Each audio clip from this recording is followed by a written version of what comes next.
That's episode horror movie podcast episode. I've never fucked up in all these years. 192. It's my magnetism. But you can see why. Right? Look at this is a special show. See, we're coming at you in 3D and everything else. And I'm jacking Dave off as we speak. This guy's over. Yeah, you can only see the tops. You can't see the bottoms. We are in our underwear. And poor Carly's here for 3 seconds. Carly. Yeah. We've already made her uncomfortable. Yeah. Okay, mission accomplished. Yeah. So I feel like you guys are talking. It's weird because you're both in the same room, so it feels like you're just broadcasting to me and like telling me all. It's very. Well, you're the only ones that listen. You're the only one that listens to the show. Oh yeah, so it doesn't matter. Yeah, that's exactly it. Well, just relax, Carly, and just pretend this is like a job interview, right? Yeah. An audition for a lead role in a movie. Yeah, we're like two bosses. Yeah. Imagine that. Yeah. Look at me interviewing somebody. So I see you in the lead, but what sets you apart from all the other auditions that we have later today? Well, I'm very passionate about getting lead parts because I just feel like I'm very good at lead parts, and they're not. In. Did I get it? One and done. Yeah, it's on. It's on. Sign well, again, welcome to 192. This is crazy. This is unorthodox. Yeah. It is great being in this room. We gotta go like cheers. We're cheering our Tims. Drink a Timmy's. Canada and the U.S. coming together. With Tim but this big black cock is blocking Dave's face. That's the only problem. You can't really see Dave as much. He's kind of hidden under the I'm a little hidden. microphone. What are you gonna do? This is. I just spilled. Of course I spilled. It's the price of technology. But we're here together. We couldn't do it. We had to bring in our little sister over here because she is the fucking bomb diggity. Miss Carly, who I can tell you right now, and who is one of my favorite people on the mic and one of my favorite people in the community. And I don't throw fucking shit like that around lightly. On the mic, Merriman. Why do I screw up his name? Every time I can't say this guy's last name. It's Merryman, right? Right in the middle of a heartfelt moment. He says something stupid and unfunny. He's talking about Merriman or something. Story of my life.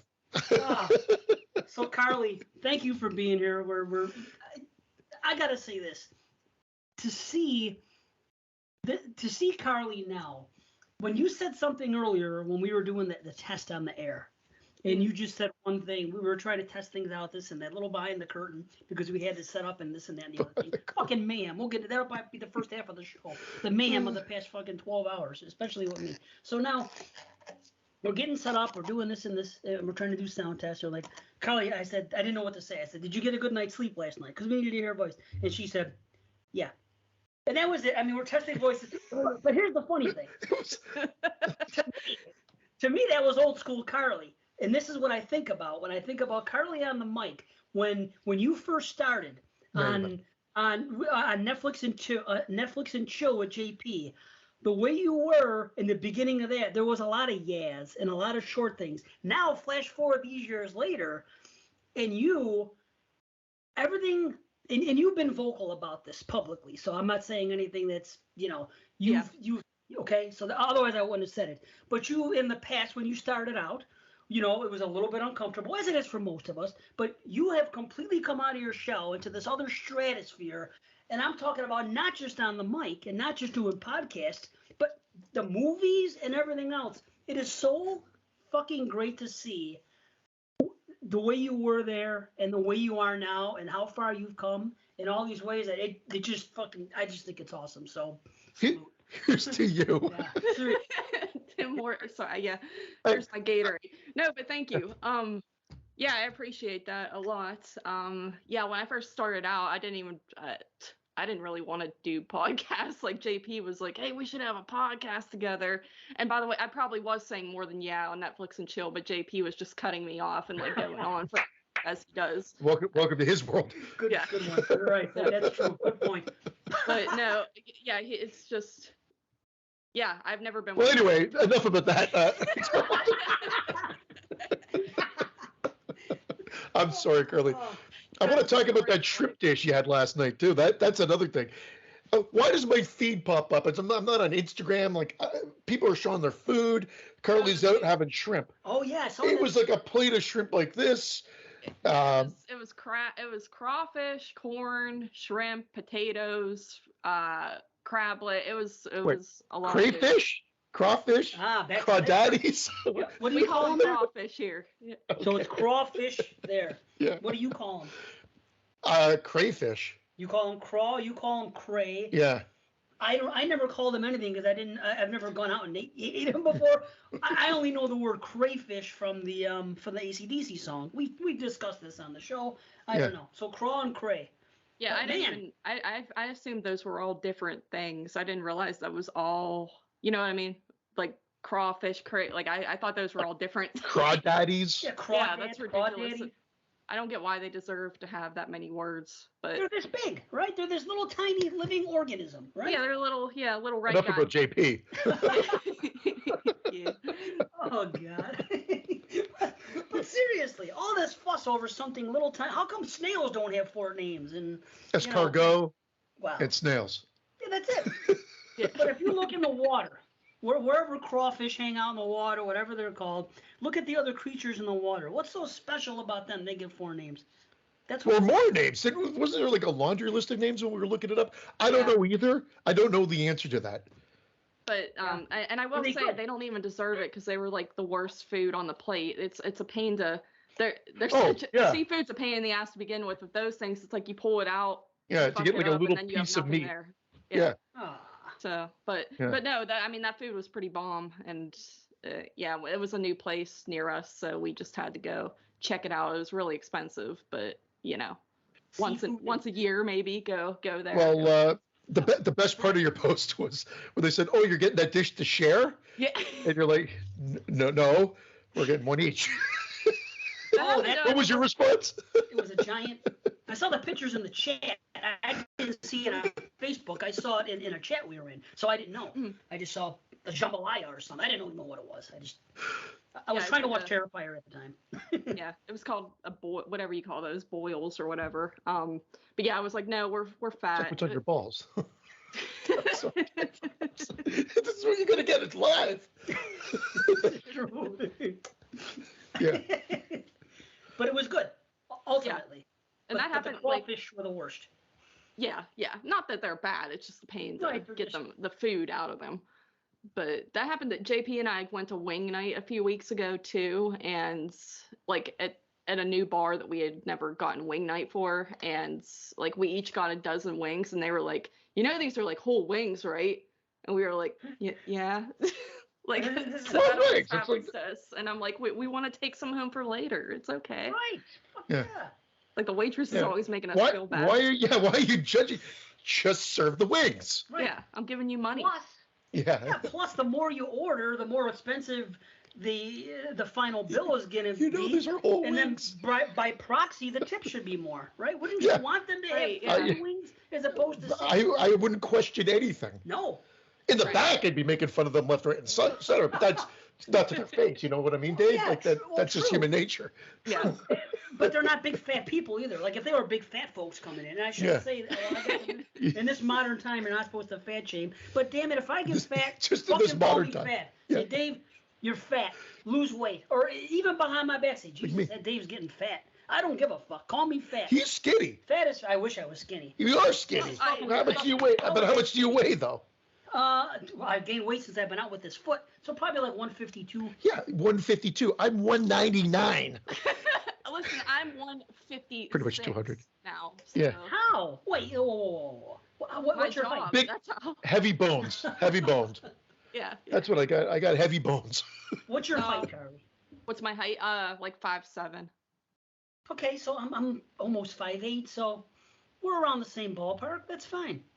Yeah, I'm only a little taller than Dave, a little bit. Yeah. Taller than Dave, so I shouldn't be 40 pounds more. Yeah, but you don't look it. But you don't. But I really don't. I will say this. I don't. See. Bones.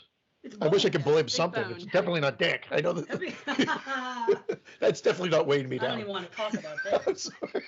Sorry, Carly, but usually you've got someone else here to help offset the crude jokes that will chip it. Now, unfortunately, you've got to bear the brunt of it all by yourself. I apologize for Dave. I'll look out for it. It's my nature. I can't. That's just the way I am. That's how I am.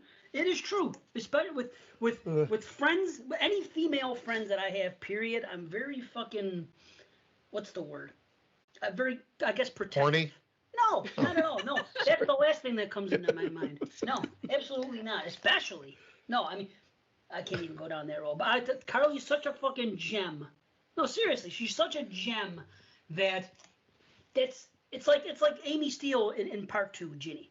You know what I mean? When she pees? Amy Steele, who I love, and you guys, yeah, when she pees. I have pissed Carly myself a few pees. times. So. Oh, I know. I've heard. Yeah.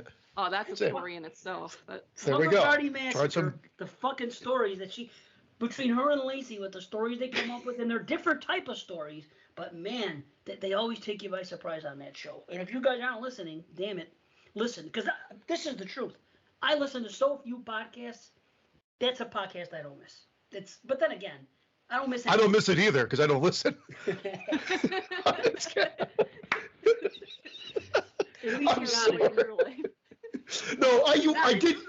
did listen. Like day and night, like very. No, Christian's a douche. Yeah, thank you. It's in my nature. People think I'm a douche sometimes. Well, I hey, don't know. The shoe fits. I had listened. I just haven't listened in a long time. Yeah, no, it's fine. Just like everybody's podcast. Like it's only one a month. It's only one fucking show a month. You can't do that for them. Not on. No. But I enjoy Put it. me on the spot. Well, no. Well, because it's one of the few I listen to. That's what I'm saying. I'm to the point now, and I keep saying this on the show, I can only tolerate so many. But the ones that I can tolerate, it's much more than tolerate. I love listening to them. But that's one of the shows. You know, it's seriously. I listen to that. I listen to 4 or 5 shows. Sadly, it's gotten to a point where I have to go back and listen to the beginning of catalogs of groups that I'm into now. Right, it sucks. Like I'm going back, I'm like, well, I've heard this before, but even hearing this old recycled stuff is better than all the new stuff I'm hearing now. And I do that too. Why? I don't know. See? I've been going through Skeleton Crew again for like the third time just because it's like it's long. Like there's a lot of episodes, and I don't listen to much of anything either anymore. It's just, I have my favorite shows, and if they're out, they're out. If they're not, then I guess I'm not listening to a show that week. It's but it's better to do that than to cram in a bunch of shows that aren't really of quality and you don't enjoy listening to. Because I found myself doing that before too. I'm like, I'm listening to it and I'm not even paying attention to it. I'm like, wait, I'm not even like, it's just not grabbing me. So it's stupid. I just listen to it. All the time. Either it's not grabbing me, or the hosts start saying too many things that are just fucking, I don't want to hear about it. It's just like, not bullshit. Here's the funny thing. Politics. I want to weigh in. Him and politics. Yes. They don't mix. Yeah, but I got to shut up about not liking politics. I've been noticing your feed. You can't win. You cannot win.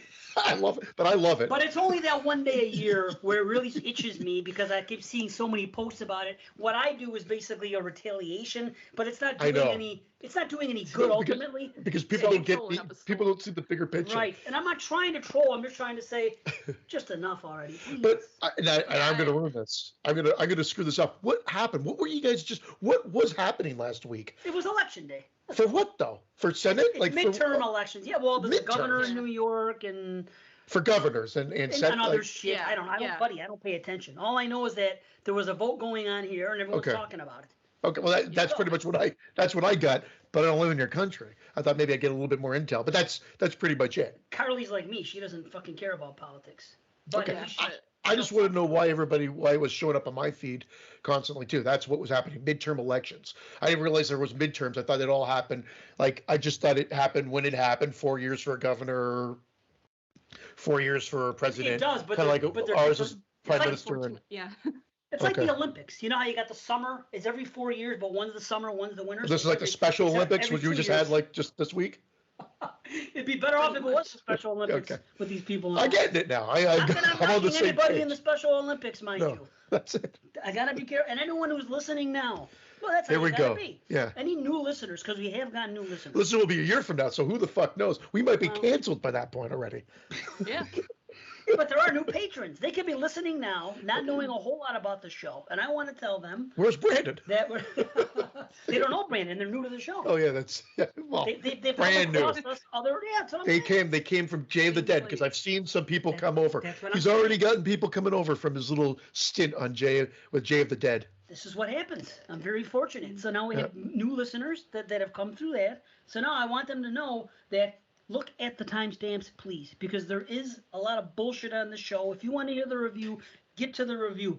But I saw a post recently on Instagram, and it was like a meme about something. Basically, the short story is this: too many podcasts.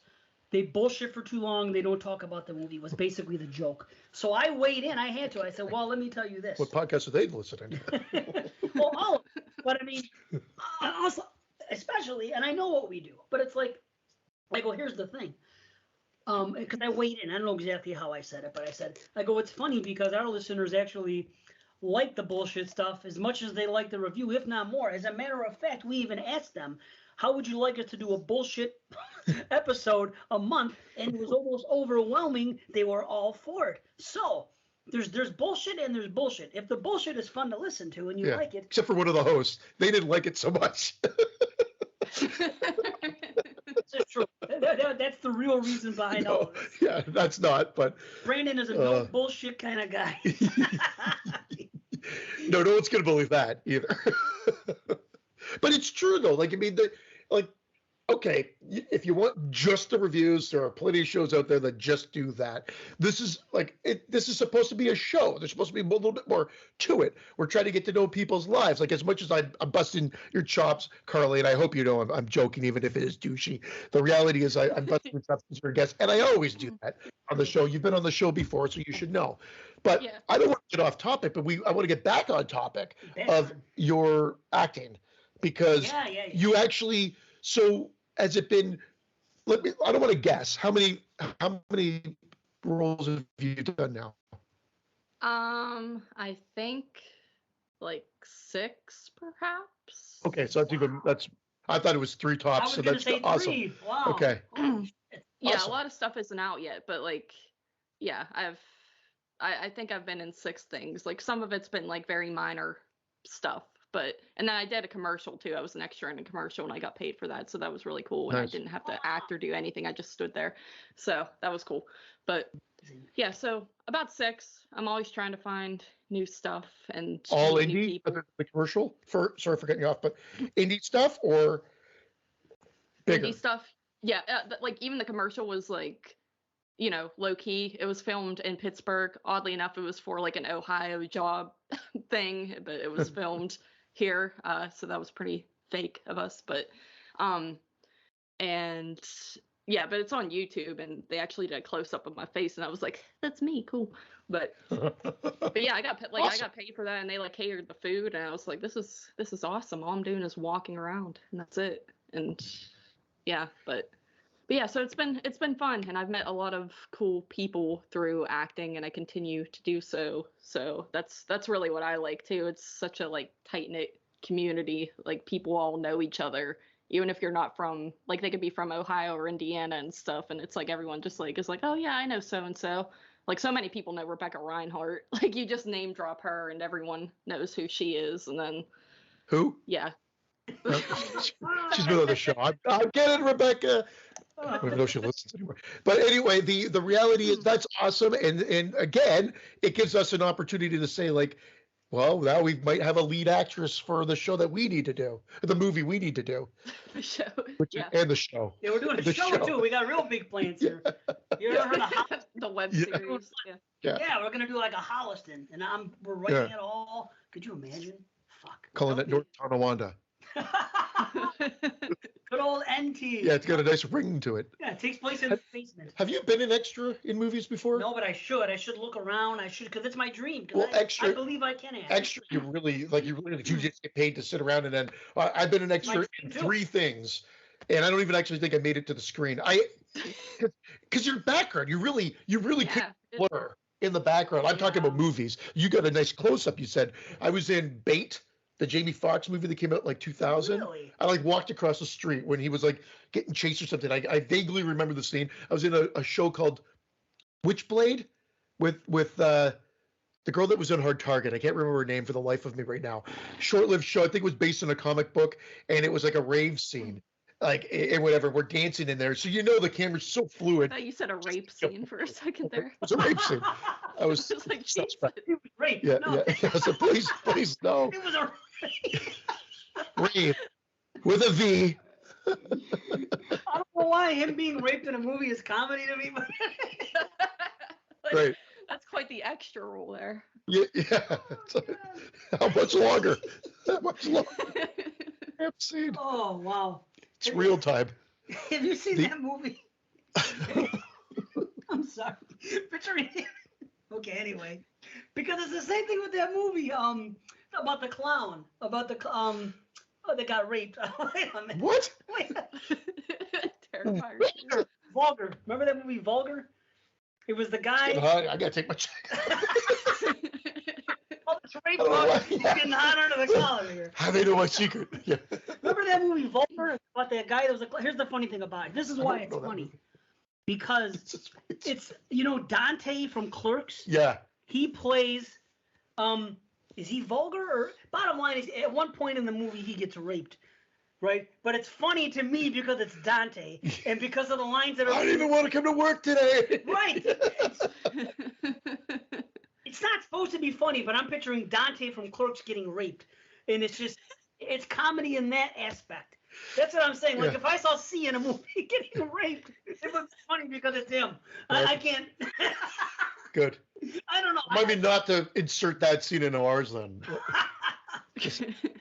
Vulgar. Have you seen Vulgar, Carly, or no? No, I never even heard of that. Is that neither have I. a newer movie or an older movie or? No, it's not newer. I'm pretty sure it was produced by the View Askew. There was a hook him and Kevin Smith. Hold on, let me make sure I got the name right. Here comes the shame, he says. Oh, it's fucking Vulgar. See, it's a clown too. Crime drama thriller. Come on. It's a children's birthday. 2000. Came out a long time ago. Tries to piece his life back together being gang raped. Yeah. Oh, it's a okay. crime drama thriller. Yeah, but it's fucking the guy that gets raped. It's the whole crew. Yeah. You got Ethan Suppley, whatever his name is. Yeah, it's like the View Askew crew. Yeah. Coming right. Said that right? Yeah. Yeah, like the New Zoo Review. Yes, just anyway. like Something from my childhood. I don't know if anybody knows what the fuck that is. But yeah. So Vulgar the Clown. Yeah, to see Dante getting raped, and I know it's not supposed to be funny, but to me it was. And the scene, the guy's talking shit, and he before he rapes him, it's like a guy and his two sons, and the stuff that he's saying, he goes, "Here comes the shame," he says right before he rapes him. I don't know, dude. And he goes, "You and I are making hate." He goes, "That's a fact." He's I'm telling you got the VHS of this one? No, I don't know, but I highly recommend. It is really fun. I said it earlier, but it's fun being down here because you do have this nostalgia section of just VHS right here.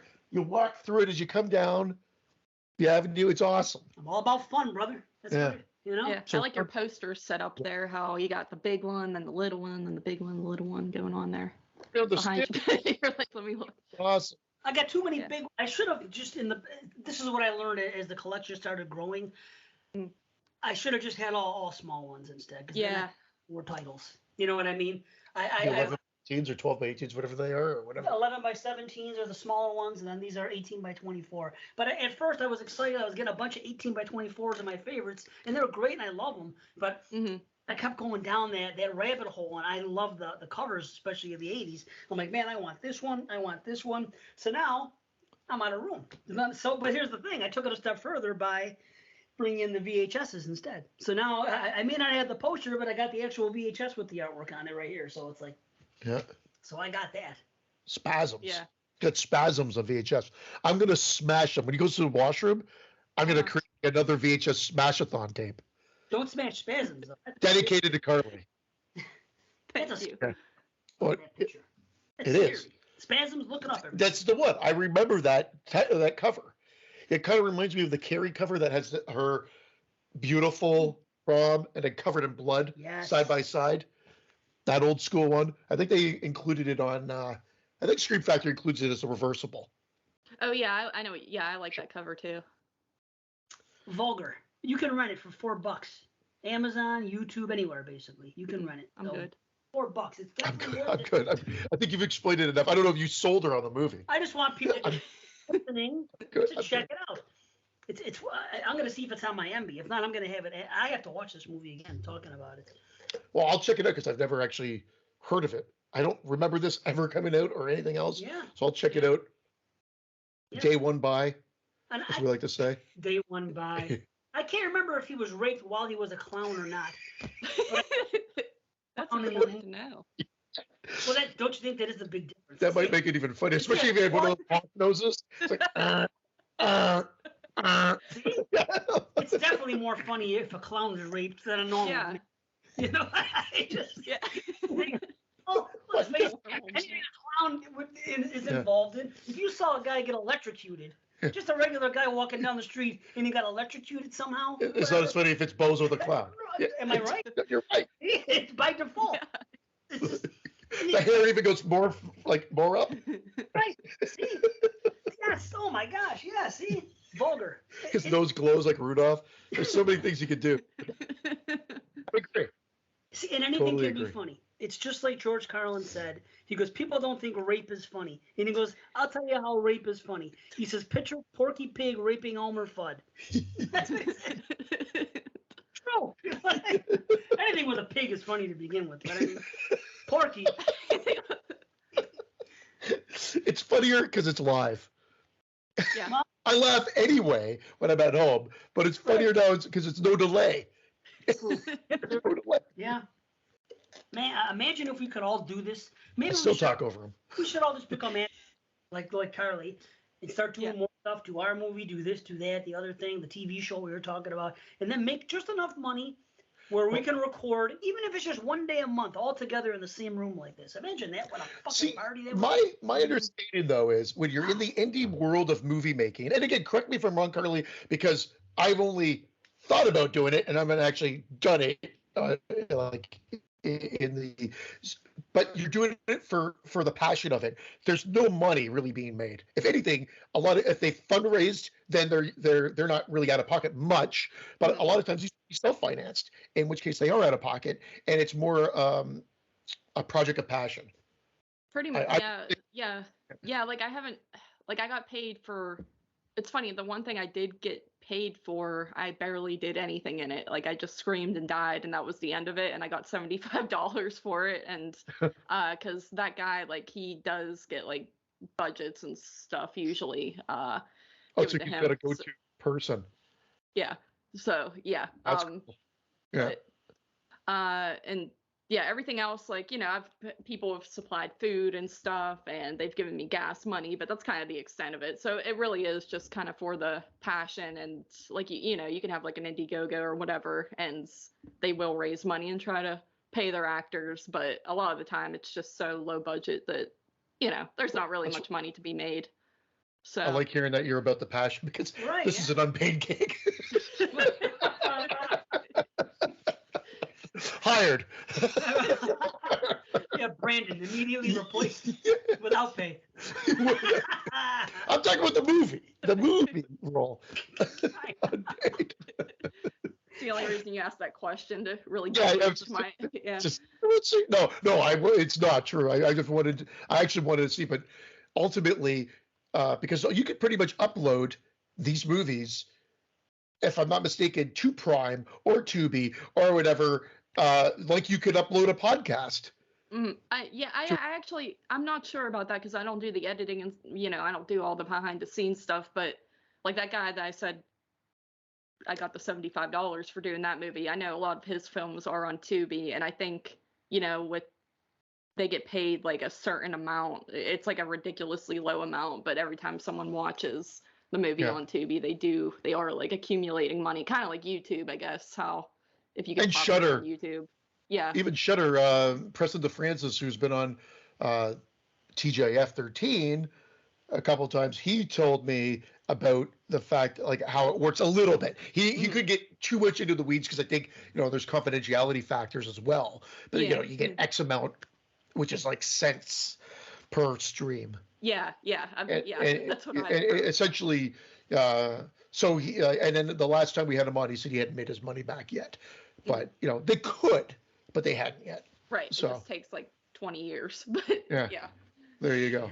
But so that's the reality of it. So you need to have people, that have money to invest, that maybe for a tax write-off still or something like that. That's what you need. Yeah. So if you know anybody like that, let us know, and we'll do tax write-off movies. Oh, wouldn't that be something? I just want to get going. I don't care. I just want to get movies going, something, and then maybe it leads to something else. Maybe it leads to the level. See, luckily, Carly's young enough. You could still. There's so much more ahead of you where you can do stuff. I can't stop. We're so old. Well, it's not that we're so old, but about 5 years left, roughly. Yeah. Well, look at it this way. Let's say it takes 20 years. Let's say it takes 20 years to get somewhere. You know what I'm saying? 20 years from now, I'm going to be 70. What am I going to fucking do? Well, you'll be a bitter old man that said, I wish I did this earlier, but you still did it for 20 years. But who's going to hire me at that age? Who's going to go, you know what I'm saying? Well, let's put this guy in our movie. He's 70.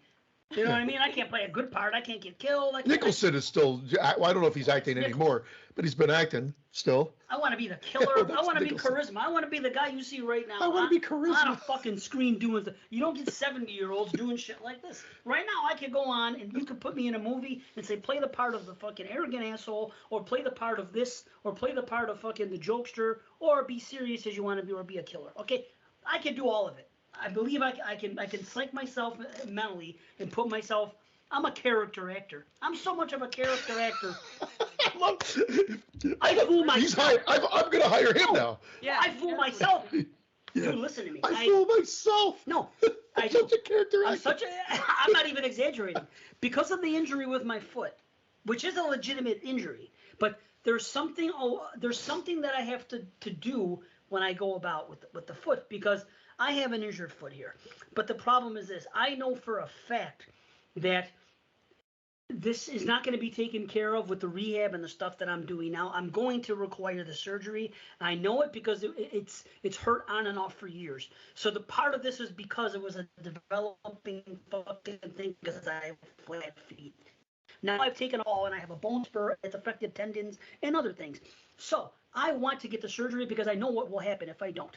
They'll fix me up in the interim, give me the steroids, give me the anti-inflammatories. I'll go back to work, and a few months later, probably not even, a few weeks later, I'll be fucked again, and I'll have to come out again. Me, I know that there's a surgery I could get, right? And so what I have to do is sell the fact that fucking that's what's going on here, and that nothing is going to work. So I have to make it appear as if I have more going on than I do. You have to sell yourself on that? Well, here's the thing. I sell everything, but I take it so far to the point that even when I know I don't have to sell for anybody, I'm still selling it, even in my own private fucking life. I put myself in a mentality so much that I get lost in this, like I've created a character for myself, and I've become that character, in a manner of speaking. I'm just going to excuse myself and then a podcast from the driveway for the rest of the show. No, I get it. That's an actor. That's I don't what I'm know. saying. You got to put yourself here's in my problem. That state. I'm too much in the moment that I think I could be a ham and I can ham it up, but I don't even think I could play myself properly in a movie. Trust me, I know this because I've been in little snippets of the family ones I do, that I feel like I'm always like, the camera's on me, and it's like I'm in on the joke, and I don't know if I could separate myself. Like a true actor could separate themselves from that moment and live in that moment and be something else. I think it would take a lot for me to be able to do that. I'm not saying I can't do it, but it'd take a lot for me. We'd be on take 100 by the time I was good and ready to go.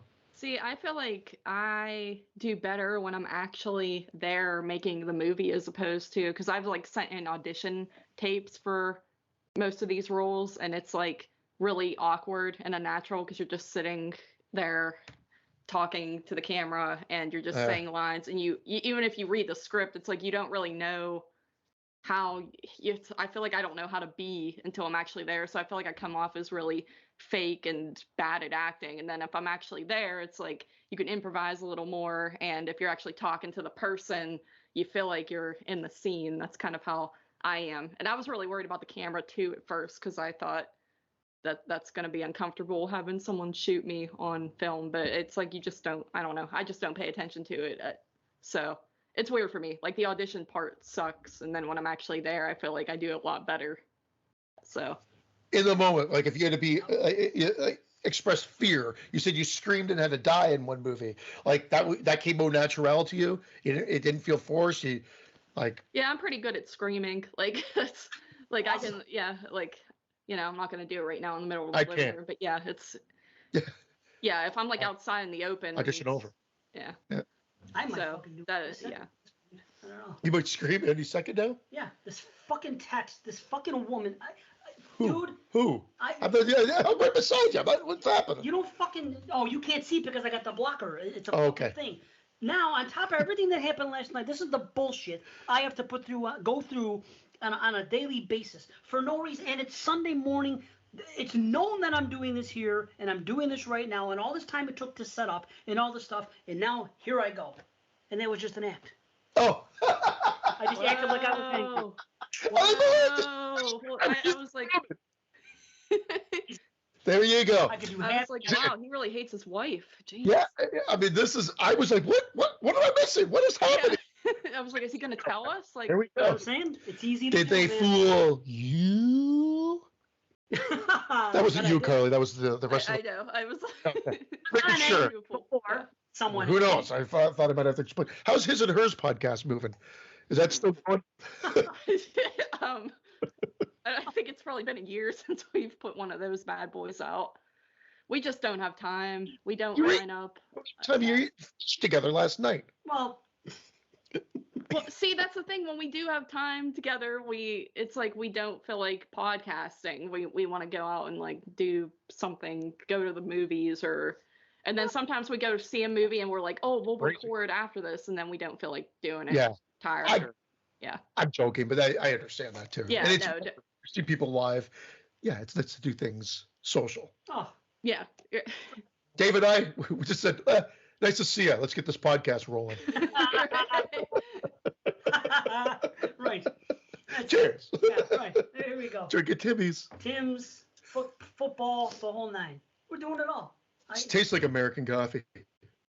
Oh, that's the question. No, it tastes like the same. I had one on the. Oh wait, no, I had McCafe on the way here. Do we have that discussion on this show, or did I have it on another podcast about the difference between the American and the Canadian Tim's coffee? I would assume it would have been this show, but I don't actually remember. It was very recent.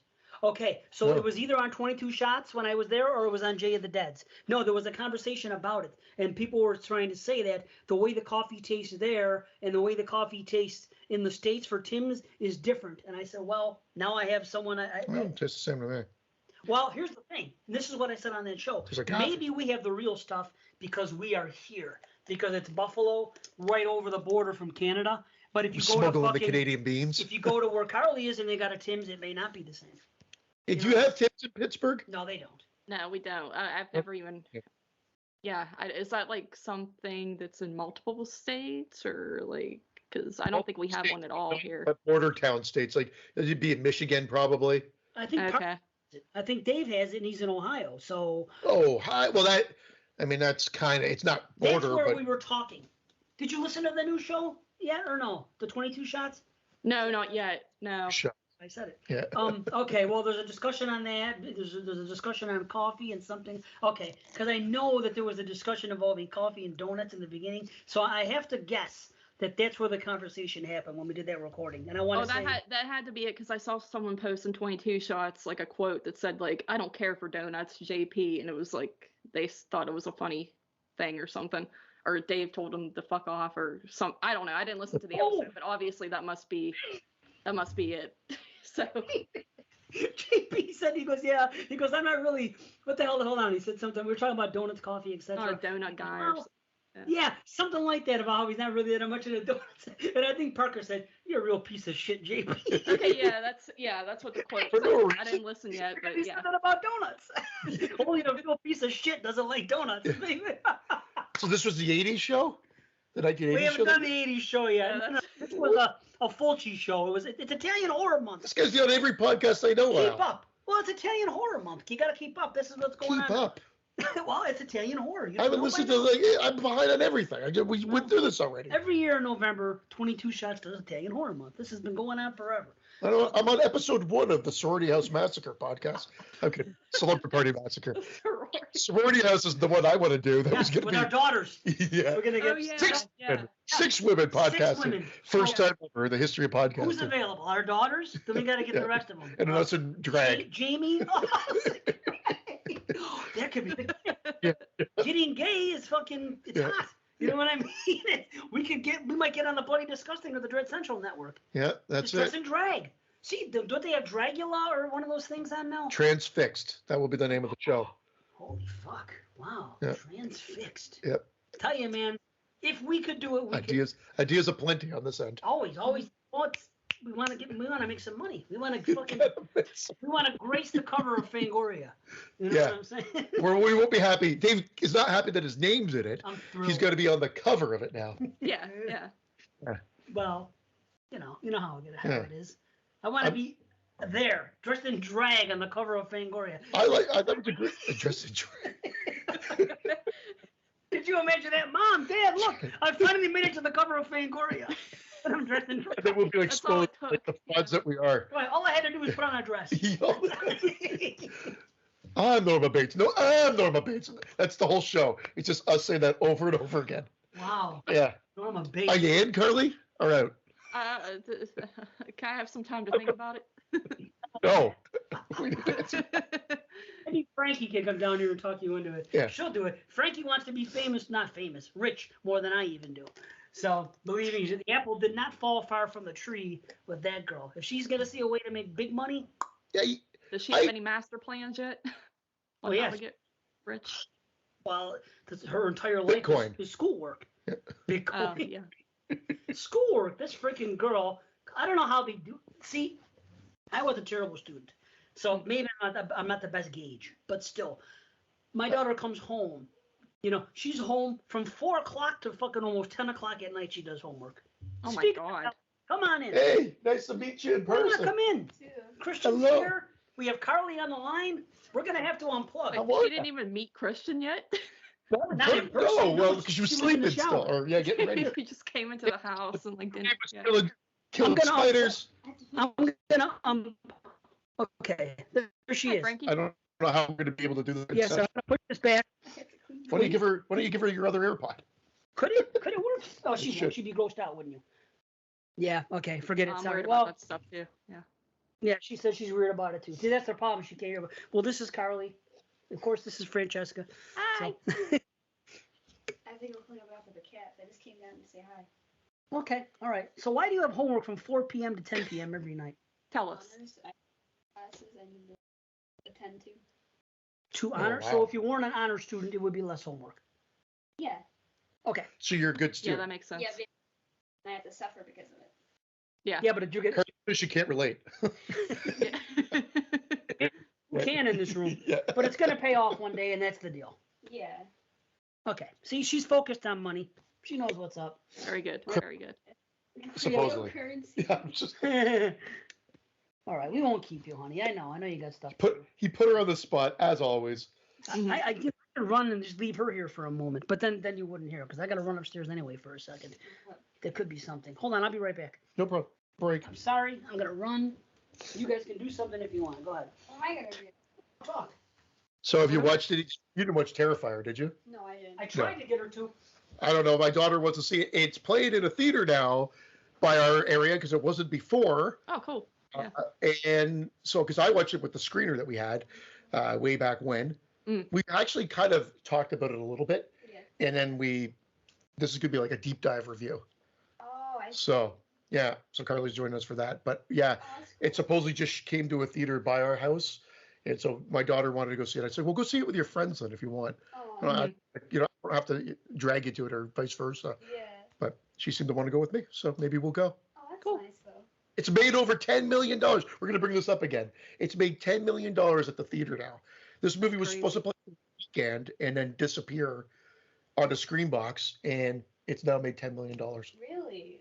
Yeah, like here it came and then it went and then it came back because people of high demand, and then like JP when I went to see it and the theater was like almost sold out. There were so many people in there seeing That's it. awesome. So that was really cool. Yeah, and everyone was just like reacting like, oh, like, grossed out by Oh, the we'll deep dive into that later because that's something that I was wondering about as well because I didn't have that experience. Just saying people seen in a crowded theater. Yeah. So she experienced it already.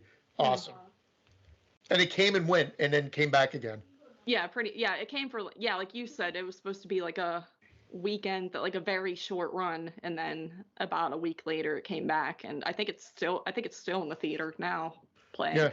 Yeah. Like I said, I thought it just popped up recently for us. I don't think it was here out of the gate because I looked. Mm-hmm. I looked. Okay, honey. Nice to meet you officially. I'll see you later. She'll be back. I'm sure. Yeah. She just was bugging out about. We were just talking about leading in. Not that we're good jumping in to. Oh wait, what just happened? Uh-oh.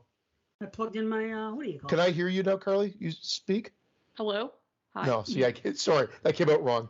See, it's something shifted here. Because I put this in. Can you speak? Speak.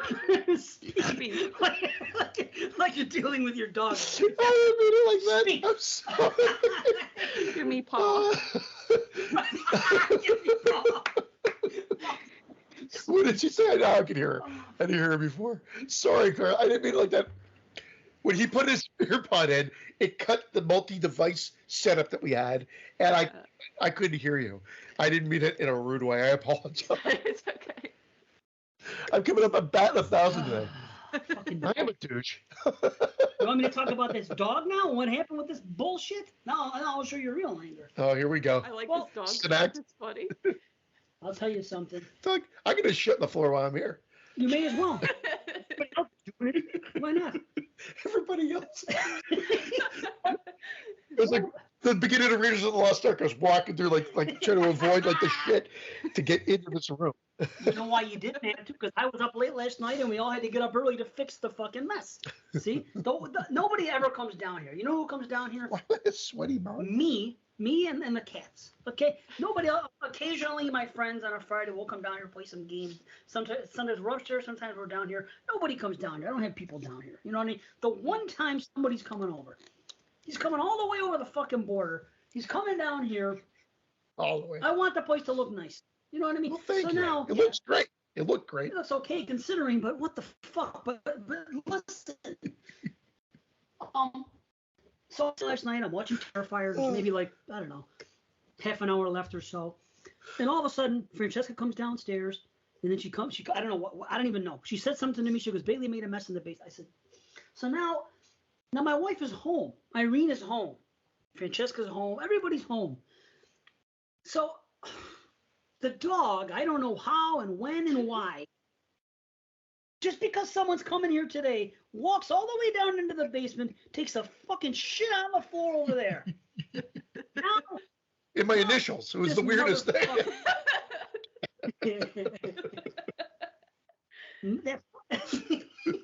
So now I hear about this.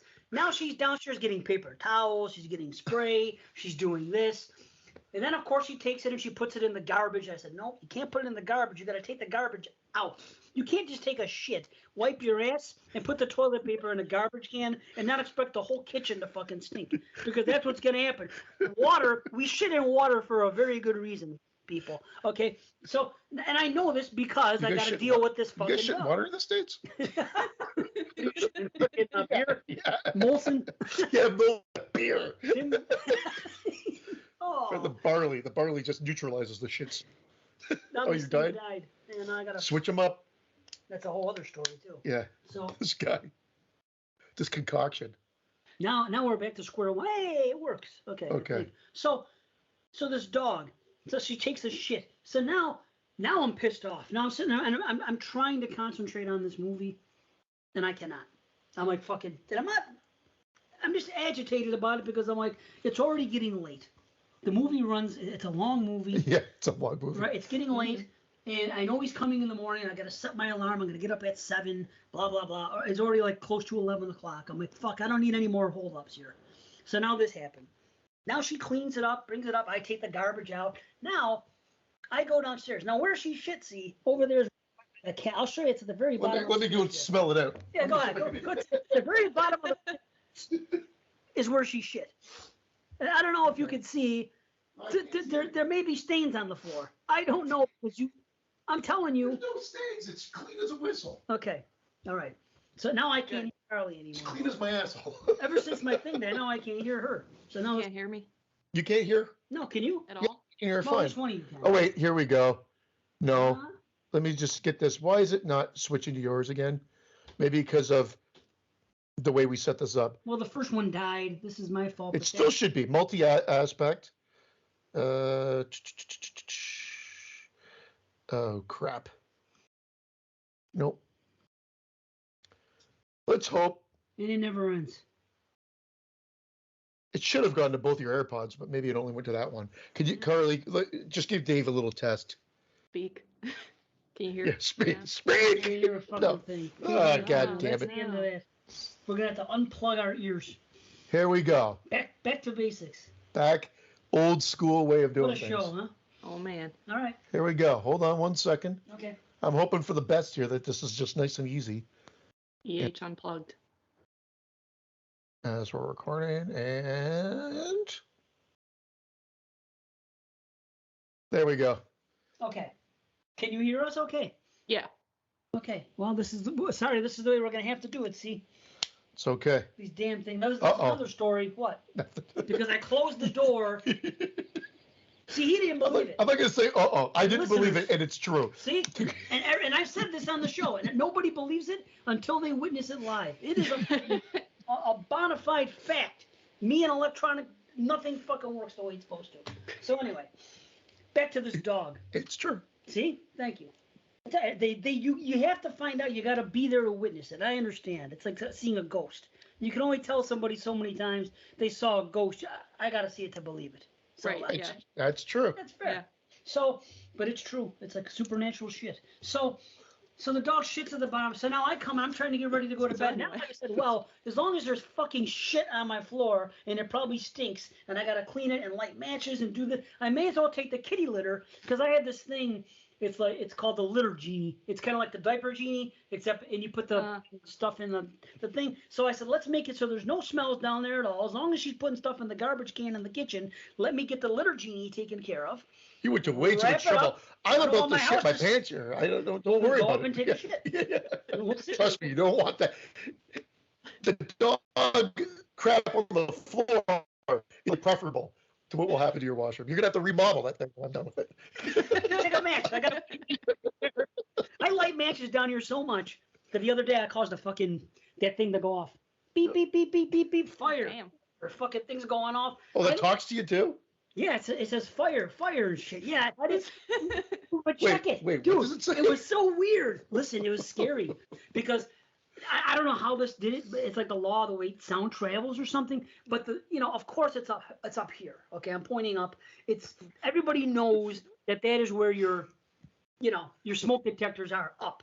So the things go beep beep beep beep beep beep real loud. You know how loud they can get. So they're going crazy. But then I hear a voice, and my phone is in my pocket, and I had asked my wife, and I go, was your phone telling you fire?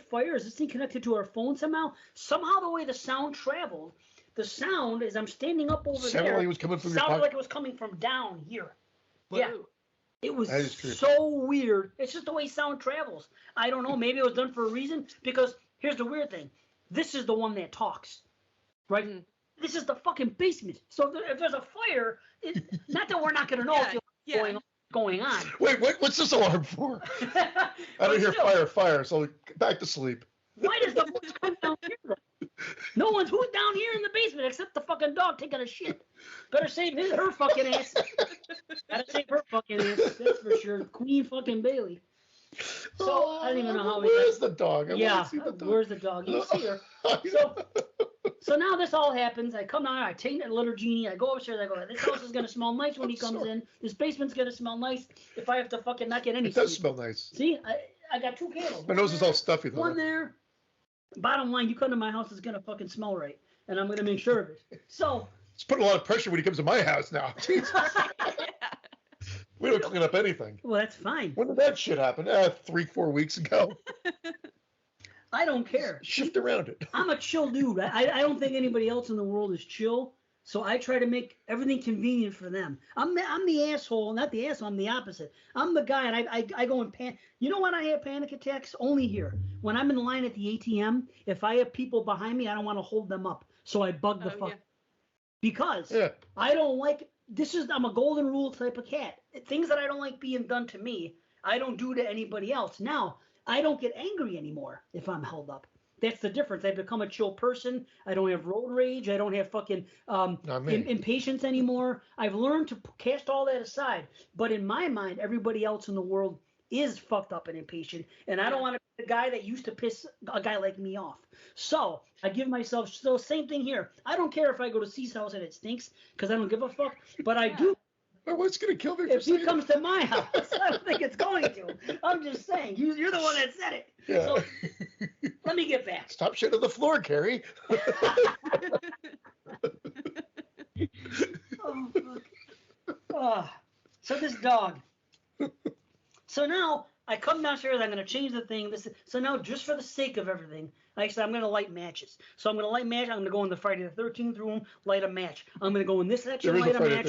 Yeah, we'll take a picture of it later. I'll go over there. I'm going to light a match. I'm going to light a match in 3 or 4 different spots in the basement because of the dog shit. So now, what the fuck do you think happens? Right where this couch is, there's a rug here. I come down here, and this fucking dog. This is why I'm angry. She obviously does it on purpose. A dog doesn't shit in one fucking spot and then walk someplace else in the same backyard and shit there. Believe me, I know how I've seen this happen. So now, I come down, there's fucking shit all in the corner of that fucking red rug. Wait. All there. I don't see, there's no stains. Because I had to go in the middle of fucking midnight. I got the carpet scrubber. One of those pet vacs that squirts things up and fucking sprays and go through all this shit. This fucking dog. And here's the worst part. And then I go upstairs. And now Irene's asleep, and I don't want to wake her up. But I'm telling her, so when she finds out, she tells me as I'm putting it away in the closet. She goes, "Oh, if Bailey's shit in the basement, you should use the rug cleaner thing." And I said, "Yes, that's what I'm putting away right now." I said. And then she says, "I didn't." She wanted me to take a walk, and I forgot what she said. It was too cold. Whatever. She goes, "I didn't get a chance to walk." She let her out in the backyard instead. She goes, "I didn't get a chance to walk her." So then I said, not too loud so she could hear, I said, okay, so that's a perfectly reasonable excuse. If the dog doesn't get a walk, she's going to protest and shit in your fucking basement. Fuck you. The fucking dog in the world. When I'm here, Irene's not here. She goes in the backyard, she takes a shit. Right? She plays this woman like a fiddle. All animals play her like a fucking fiddle. So that's the anger right there. Who plays a fiddle anymore? You play the fiddle? That's the best reaction. I'm trying to picture what family is. She sounds like one of those monsters from remember that Hercules show when you were a kid? Remember that? Rocket Robin Hood? One of those shows. Rocket Robin Hood? Yeah. Never. And you're talking a Mr. Cartoon. Wait, Rocket Robin Hood. You never seen that? No, I never even heard of that. The perfect animation where they looped it, like worse than the Flintstones, where it's like it would just be the same motion over and over again. Oh. Pretty Canadian. Rocket Robin Hood and then Hercules. Herc. With there it is. It's a Canadian animated television series. Canada. I didn't see that though. I'm just saying if it's not a Hanna-Barbera. Rocket Robin Hood. It's way old. 66 to 69 is when it aired. Oh, wow. They used to play that ad nauseum when I was a kid, like on loop, just like the animation. What do you say, Luke? On loop. Yeah, on Luke Skywalker. Another thing in Canada, like some channel, channel 16, Luke. I don't. May the force be with all. Luke watches the Luke. Oh my God, I'm out. I'm fucking dying. Carly, I'm sorry. I need to so this dog, is this was this I need the history of this dog. Was this your dog, Irene's dog, the family dog? Where did this dog come from to begin with? Listen, what? My father wisely didn't allow us to have pets all my life. Now I know why. But I was not allowed to have pets my entire life. When I got with my wife, I came with a daughter. She came with 2 dogs. What can I do? So I never. Yeah. Right. So the dogs. The dogs came in my life. No deal. Pepita, I fucking loved the Chihuahua. Loved her. Fucking loved that little girl. Mm-hmm. Even at the end, she was having accidents too and other things and being her little asshole self sometimes. But it's little asshole. Well, she was a very stubborn dog when she wanted to be. But it's nowhere near the fucking level, that little Satan, that this fucking dog, the things that this fucking dog does. Well, the thing is, so now Bailey, she's a Bichon, and she's like 13 now and stuff, but she's a real suck ass. It makes me sad. I'll tell you this, she has a good heart. So this is why I feel bad. She has a real good heart. Just a bad shitter. She thinks everybody's her friend. She's very friendly, but number one, she's a real suck ass to her mama. You know, real fucking. I mean, she's come a long way since, but holy fuck, good God. Yeah, you're the evil stepdad. She's like, you're not my dad. But I wasn't. But now, but not anymore.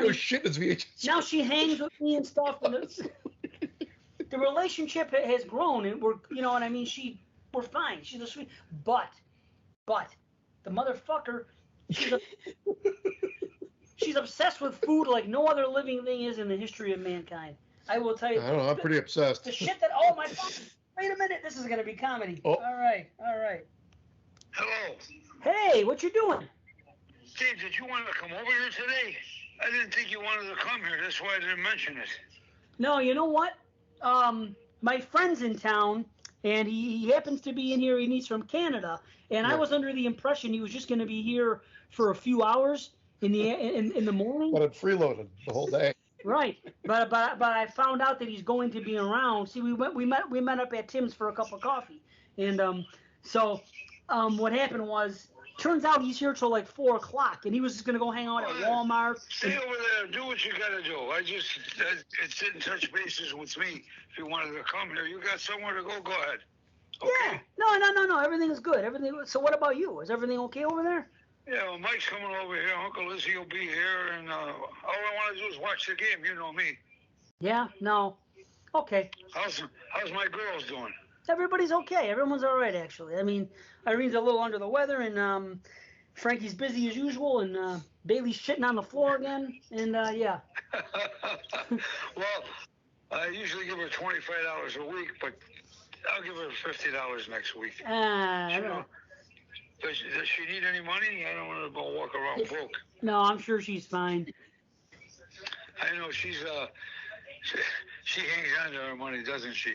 Well, yeah, until she has to get her hair done or something, but yeah. Oh, that's okay. But if she needs it 25, give it to her now. Whatever. I'll see her next week, all right? Hey, Dad, you know what today is? This is the anniversary. This is November 13th. You know what happened on this date? I just read something. The Amityville horror, the murders happened today. The DeFeo family was murdered today. Really? In history. Do you remember when this happened, when a family was murdered in New York? I don't remember this at all, son. Oh, okay. But you know about the Amityville horror. You do know the Amityville horror, though, right? Right, I do. I do, son, yeah. You afraid of this or no? Afraid of it? Bring it on. When was it be? I'm 85, 84 years old. What could happen to me? Would you go into the house if they asked you to spend the night and they gave you like? Without a doubt, I'd sleep there, but I want a monetary value. Well, 5 G's.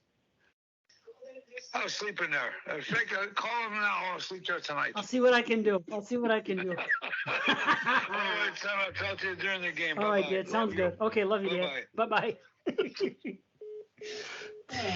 That's a treat. Still go to the game. I feel horrible. I'm keeping him from watching this game. No. Everything else. Yeah, I'm gonna let him sit in a fucking in a Walmart parking lot like some fucking hobo. I have a place to go. Hobo. My daughter is also dancing at a place in Buffalo, but it's the whole day. And I didn't tell Dave this because I knew he was going to do this. So I said, I'll cut your hair after we record. I'll go. This is great. We can kick it. You get us some buffalo pizza if you want. You can kick it on the couch. Buffalo pizza. You know what I mean? See what's going on. I loved how Dave was going on a whole spiel about like Christian being there, and his dad's just like, "No, that's fine. You just do whatever. Yeah. You don't have to come over." Like, he didn't care at all. No, right? Fuck him. Oh man. So I don't even know where the fuck we were. Oh, we're talking about Bailey shitting. This fucking dog. No.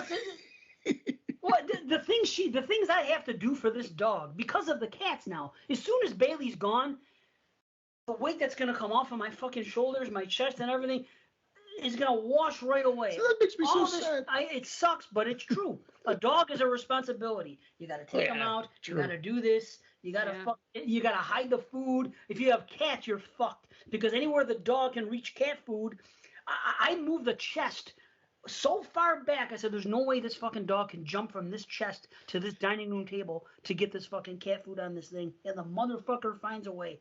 I think she sprained her foot trying to do it. She walks around the garbage can.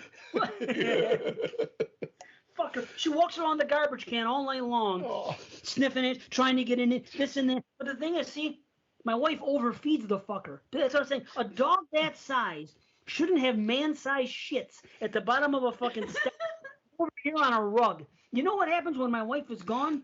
This is what she shits now. My index finger. She's a small dog. To me, that's appropriate. When she's around, she fucking stuffs her so much. I tell you, she's a shitinator. It's freaking ridiculous. Oh no, this guy's got problems. No. Anyway, this and dog. a bitch ain't one. A bitch is one, Bailey. That motherfucker. It never ends. It just never ends. Oh, this poor dog. Yeah, but I saw that the last time I came. Don't make me out to be the bad guy, though. If you had to deal with this, if you had a dog that I would drive me. That's the problem. My dog doesn't shit all over the place. But if it did, yeah, it's dead the next day. Dead by dawn, Evil Dead 2 style. But this never happened before. This has only been a problem over the past year. In the past, nothing. She gets a walk, or she goes in the backyard. She does her thing. She even gets treats. She gets things. I feed her every time she goes in the backyard and does a number 2. I let her have a spoonful of her food. I give her a freaking. I reward her. 2. I love it becomes all political. It does a number 2. Shit. Man-sized shit. And everything. Correct. Yeah. It's crazy. I don't even know. Why did I bring you back to it? Why didn't I say we were talking about something else? I'm gonna hear this now from Chris, aka Scott. I know. Why is Dave talking? See, this is the people on the outside listening for the first time. Talk about fucking horror. Stop talking about dogs and shits and everything else. And maybe they're right, but I don't know. Yeah, that's not this show though. If we stop to talk about the shits, then it's not the show. Let's talk about 2022. Yeah. Since we're good. How many have you watched horror films? Have you watched this year? I actually don't even know. This year, I guess I should clarify. She's been to the theater a lot. We were talking about, like, you saw Terrifier in the theater or no? Just the screener. No, so Carly saw Terrifier 2 in the theater. It's now in a theater by our place, which it wasn't before. When it first got released, it was because it's ramped up. We're talking about. Right. So we're going to get into, we're going to get into 2022 watches. But Terrifier 2 specifically, we're talking about when you went to do whatever you need to do. It's cleared over 10 million now at the theater. Wow. I mean, that's crazy. It's pretty awesome. It's pretty awesome. Sorry, my nose is running. But this basement's like my basement. My nose runs when I'm in my basement too. Fucking cat hair, probably, right? That's my life. But I get the same thing when we're recording downstairs. Now the cats, I love them. I have nothing bad to say about any cat. It's so easy. It's great. They're awesome. They don't give me anything. Once a week, every night. I brought it back. I oppose. Yes, sir. No, the cats. Yeah. Love the cats. That's all I could say. I really do love these cats, and they don't give me any. The difference between a cat and a dog, it's like, God, I can't even. It's like watching fucking, what do you call it? Not POV. It's like watching fucking. SOV? SOV horror compared to fucking, a regular movie. It's like comparing the CFL to the NFL. You know what I mean? That's not a shot. I always call SOV horror the CFL of fucking football. Fuck SOV horror. Well, you like SOV horror, don't you? Shot on video horror. I don't know. I'm in SOV horror movies. Oh, there you go. Fuck them. But I'm not. I mean, I've never been a huge fan. I've been trying to like watch it a little bit more just because I'm like doing one. I'm like, I should probably, yeah. So, okay, yeah, but you shot on digital, like the new wave. I'm talking about old wave when it was actually done on VHS, and it looked like digital now kind of can mimic film. No, I mean like this bathtub shark attack movie I'm making. They literally have like a VHS camera with like a VHS tape that they shoot on. Never watched. Yeah. I have to watch it. I'm gonna break 2. If you're in it, I gotta watch it. It's not out. I mean, it's still being made, but. The other thing I made that trash removal segment was also, what'd you say, Christian? They ran out of VHS tapes. Smash every one of them. They could use some of mine, Yeah. Sorry, Carly, I cut you off again. It's always, I'll blame the fact that you're not in the room with us, but it's just because I'm rude. It's okay. No, but that anthology segment I did too. That's on DVD. That was also shot on video because they're both from the same director, and she's a fan of shot on video, and that's like her style. So, but I mean, it's cool seeing the camera that they have, and it does run out of tape, and they have to switch out the tapes and stuff. So it's interesting, but I know it's not everyone's style, but. I didn't it's not really even my style, so yeah. Even as a kid, I couldn't get into it. It just the aesthetic never appealed to me. Yeah, I get that myself. Like when I made videos on video, then it's not going to be on the shelf at fucking Blockbuster. Yeah, the stuff we make. Either. Exactly. I made it. I mean, that's the reason it was shot on video. I'm not going to go rent something that I'm like, what? I rented something that some asshole did in their backyard. Right. But as a novelty now, here's the funny thing. I would watch it now as a novelty. Like, look at a movie like WNUF and the new one that's come out, or the other ones, or maybe if they do VHS, one of those segments, film that way. If it's a novelty, I will watch it now. But it's hard to take it, or if they're in on the joke, which of course they are, in a movie called Bathtub Shark Attack. So that's fine. For the novelty aspect, fine. But I can't look at a movie in a serious nature and say, oh yeah. I wish I could. I wish I can sit back, watch the movie, and enjoy it. Yeah. Right, but I can't. And all I can do is judge every movie based upon putting it in and seeing what's on the screen and how I feel when I watch it, and that's it. But it isn't I don't know. Yeah, it's just not for me. I mean, and to each their own, as we say on the show, numerous times an episode it seems. But ultimately, I've never been able to appreciate it. Mm-hmm. Like I've tried it. I've tried them. Right. There's one that was really god awful. That it looked like it was this one in particular. I think it started with an S, and I can't remember why. I can't remember the title right now. But it was almost like it was edited in camera as well. It just seemed totally amateurish, horrible. Yeah, if it's and that's the thing too. There's borderline. It could be unwatchable, and the audio is really bad, and you can't see what's going on.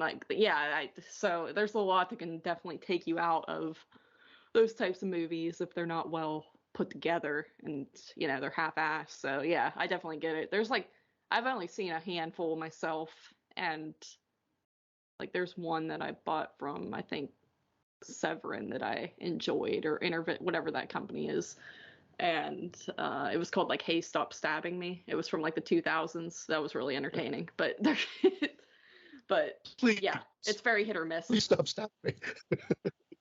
Yeah, that's literally the title. The stabbing? Wow! It might be a movie like that. No, right there, straight. Do it straight. Stop swinging. Stop going to your left, Bruce. Come on.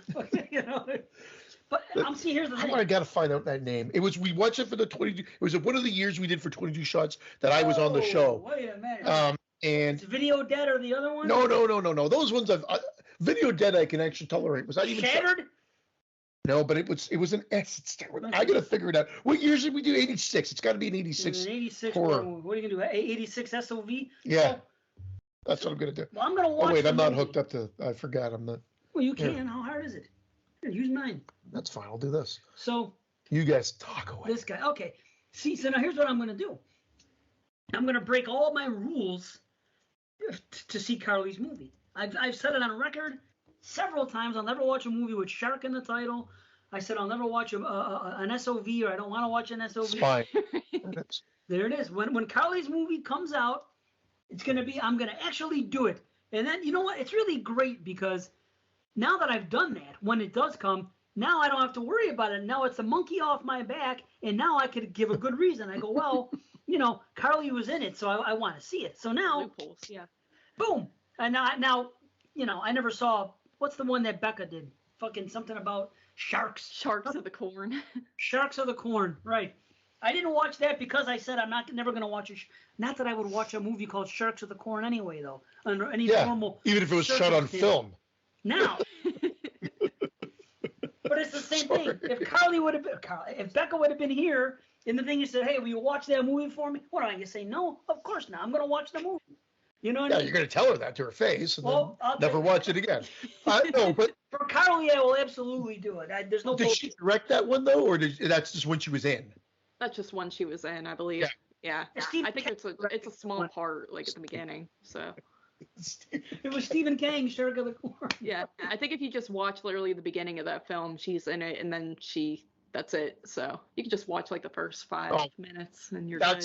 That's what I mean. All joking aside, I do it to support. Like I'd watch it and do it else, and I'll break my rule for that too. I'll do anything to support, whatever. As much as I'll make the off-color jokes here and whatever, I'll watch it if I knew someone was in it for that standpoint. But I would be going out of my way to check it out. That's for sure. Yeah, sure. Spine was the movie that I was talking about, and it was god awful. Spine? No. Spine.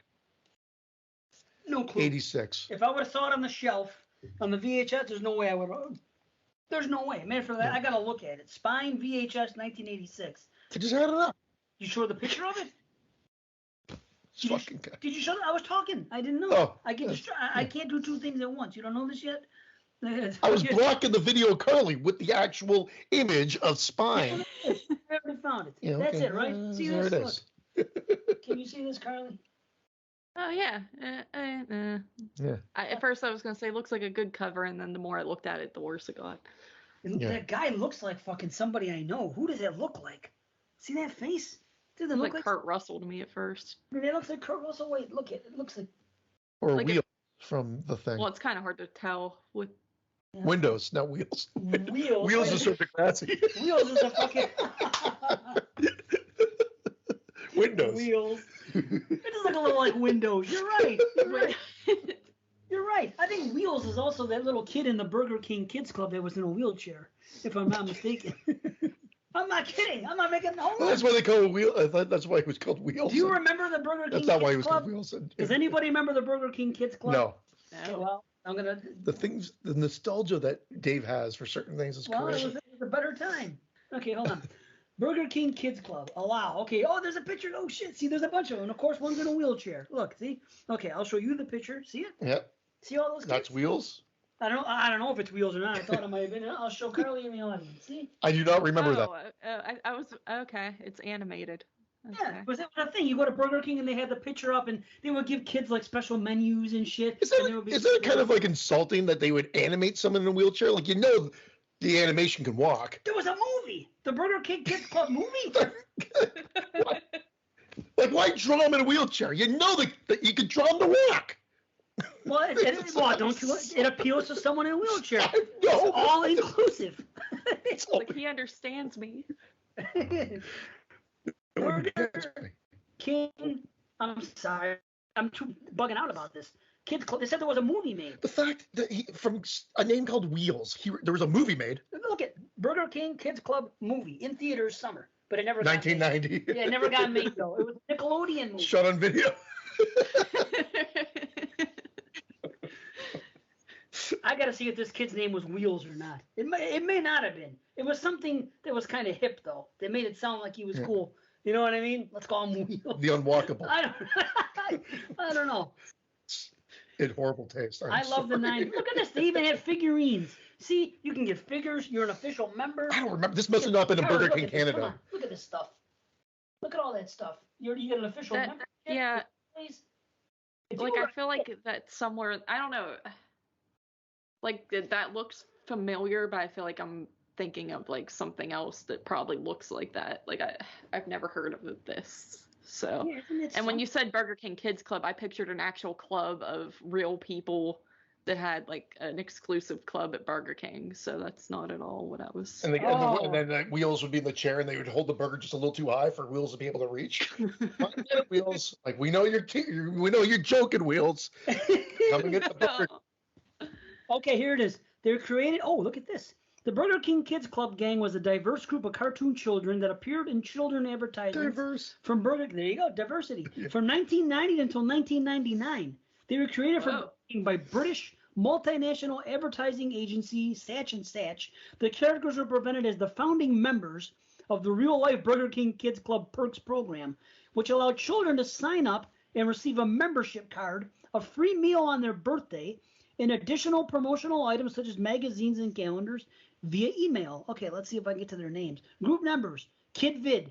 Okay, he's the tall guy. Personality. Oh, no, that was his personality. Boomer. Boomer's a girl with a hockey stick. Let's see. IQ, kind of a nerdy guy with glasses. Okay. Jaws, a black kid with binoculars. I don't know why they call him Jaws. That's odd. Looks like he's a fan of Earth Day by his shirt. Yeah. Snaps. Snaps. It's a girl with a camera. A girl with a camera. Snaps. Little blonde. Wheels. Fucking The one in the wheelchair. The fact that you remember Wheels. See? The fact they got so excited about you remembering that is even wackier. I think because it was probably off-putting even when I saw it in 1990. You know what I mean? I was like, Wheels. So let's see. Wheels. Has a short brown parted hair and freckles. He uses a motorized wheelchair, which in his Like latest... Silver Bullet. Oh, see? See? I wish I had one of those. You see? I wish. Check it out. I wish I was paralyzed. Three wheels. It comes back again. The Silver Bullet. It's amazing. See? Okay, but check it. It works. Wheels is an expert mechanic and is capable not only of proficiently repairing and improving existing designs, but creating and assembling his own. He enjoys working with IQ, who invents mechanical things for wheels to turn into reality. Blah, blah, blah. Why not make mechanical legs and wheels? Yeah, it'd be so damn it's so fucking good. Make the RoboCop, RoboKid. Hey, here you go. He has a friendly, can-do attitude, which he often finds is contagious to others. But here's the best part. He is sometimes depicted as being close with JD. JD. And there's JD. JP? It's a dog, yeah, JD. We're getting way too much fun on this end, Carly. I'm sorry. JD. It's JD. It's the dog. Okay. Super Dog. friends. At least it's not fucking Bailey. Okay. I can't believe this went like a whole decade. Like that's crazy. Yeah, I don't. 90 to 99, you said? Oh, he does. Is there a napkin in there? My nose is ripped. Oh, I don't know. It's okay. There's not, but I'll go grab you one. Go ahead. I can grab my own. You don't know where the napkins are. Is this the napkin drawer? What the? Open to my wife and my daughter. Don't worry, Irene. I haven't even officially met you. I'm just looking for some napkins. The nose is all ready. Pleased to meet you. Like it's crazy the stuff that Dave remembers from his childhood. Like I remember a lot of shit from it. I'm sure you do too. But it's the breadth, if you will, like that shit. It's like the most dumb, like ridiculous, irrelevant stuff that he remembers, but he doesn't know who Imagine Dragon. Like he doesn't know anything modern at all. Thank you for bringing up Imagine Dragons. It's. I was cracking up at that. He's like, So, Chris, he'll text me now. They'd say, "Imagine Dragons. Is that something on ice?" He says it kills him every time he thinks back to it. Dave, not knowing who Imagine Dragons is hilarious. This is all I got at the moment. Was this from Bailey? I'll take it. Toilet paper. I want to tell you two things. Number one, she's not she. Ginny is afraid of you. That's why she won't come down. Right? Because I'm too loud. I'm obnoxious. And thanks for bringing the snow. We got fucking snow. This is the first snowfall we've had of the year. oh, no. You mean dumping on my car? There's snowflakes outside right now. Oh my dear Lord. I don't think I have my brush in there. I think I left it in my I don't garage. think we're gonna get fucking 8 inches or anything. I wouldn't worry. It's probably How about 75? Let's reenact that movie. I'll be in the clown suit and everything. Here comes the shame. It is gonna snow. 11. It's gonna stop at noon. It's nothing. Oh, It's 41 degrees. I'm not gonna snow that much. Yeah. But I did bring the snow. The Canadian. This fucking guy. He brought this. We haven't had snow yet. Neither have we. It's been pretty warm. Now my foot's really gonna be. This November has been like mild comparatively. Oh, Yeah, So it's been very warm, and now it's getting cold here. So. Well, you're not I'm that. happy. You're only like 3.5 hours away, right? Yeah. To be honest, much.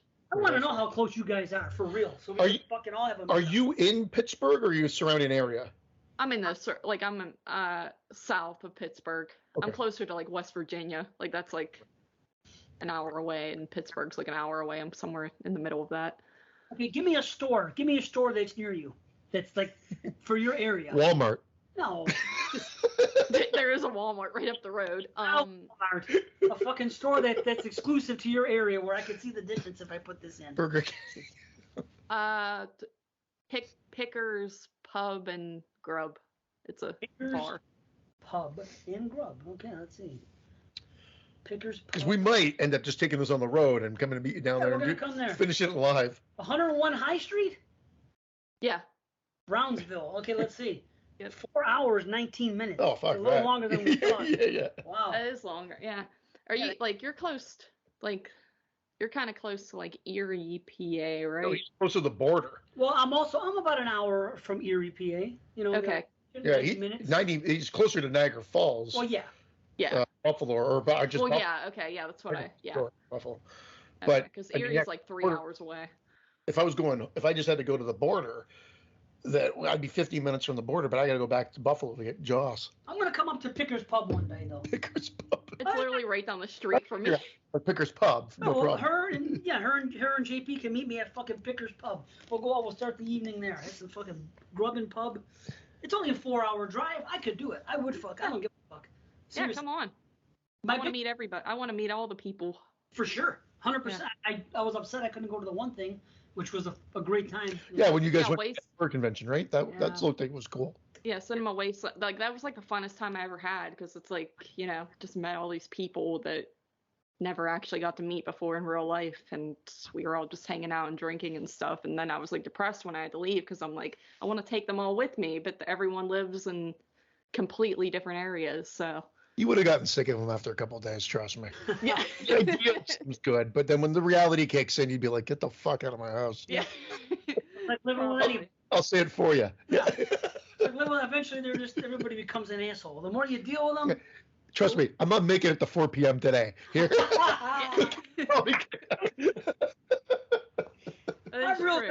Where's that clinic store? Going through every drawer of the house. Holy shit. I'm real good in small doses. That's what's good about me. You can't have Same here. Right, too much. Very small. You don't want too much of me because eventually the real me will come out, and you'll be like Bailey. You'll do something to piss me off, you know, and I'll be motherfucking you. No, that's it. When you think this with this personality, either you're on board or you're not on board. Well, yeah. Well, no, all kidding Trust aside. me, I've lived with it long enough to know. But all kidding aside, yeah, sorry. I'm chill though. No, all kidding aside, I'm chill. No one. I can hang out with everybody. No one's really gonna bother. If someone aggravates me, you know, I keep them at arm's length. That's what I like to do. I just, you know what I mean? That's, yeah, I'll joke. In an environment like that, you deal with it. You have fun. You enjoy the moment, and then you go back and whatever. Moods came down for that, didn't he? Yeah, he did. He was there. Moods, Dave Parker. That's awesome. Yeah, so it was cool. Moods' wife was there too. She's really cool and nice. But yeah, it was a lot of fun. And yeah, I'm hoping we can do it every October at least. So y'all should definitely come down too and hang out. Yeah, sorry. Yeah, Shocktober. So wait a minute. So if you're 4 hours away from here, approximately 4 hours and 20, and Wasteland is, where is it? That's in Strongsville, Ohio. It's only like 3 hours away. Not even, it's like 2 hours and pretty much 3 hours when you round it up. Yeah. So it's 3 hours from you. It might only be two from you. Put Strongsville in there. Let's you're right. get this all like figured out. Yeah. And then we'll talk about 2022. Yeah. Did you get to like Cleveland? We started talking about 2022's horror that you watched here. 3.5. 3.5 hours. There you go. Yeah, easy. Yeah. Cool. So how many have you watched? Sorry, did you get your final number? Oh no, I didn't count that up at all because I suck. I would say probably like. See, I like had a list written down on my phone here, and when I got a new phone, the list is still there, but the numbers with it disappeared. So I would say probably like 40, 35, just looking at the list. You don't letterbox it up? You haven't jumped on the letterbox? I do letterbox it, but I didn't make a list this year to keep track of like the 2022 ones because I got really lazy.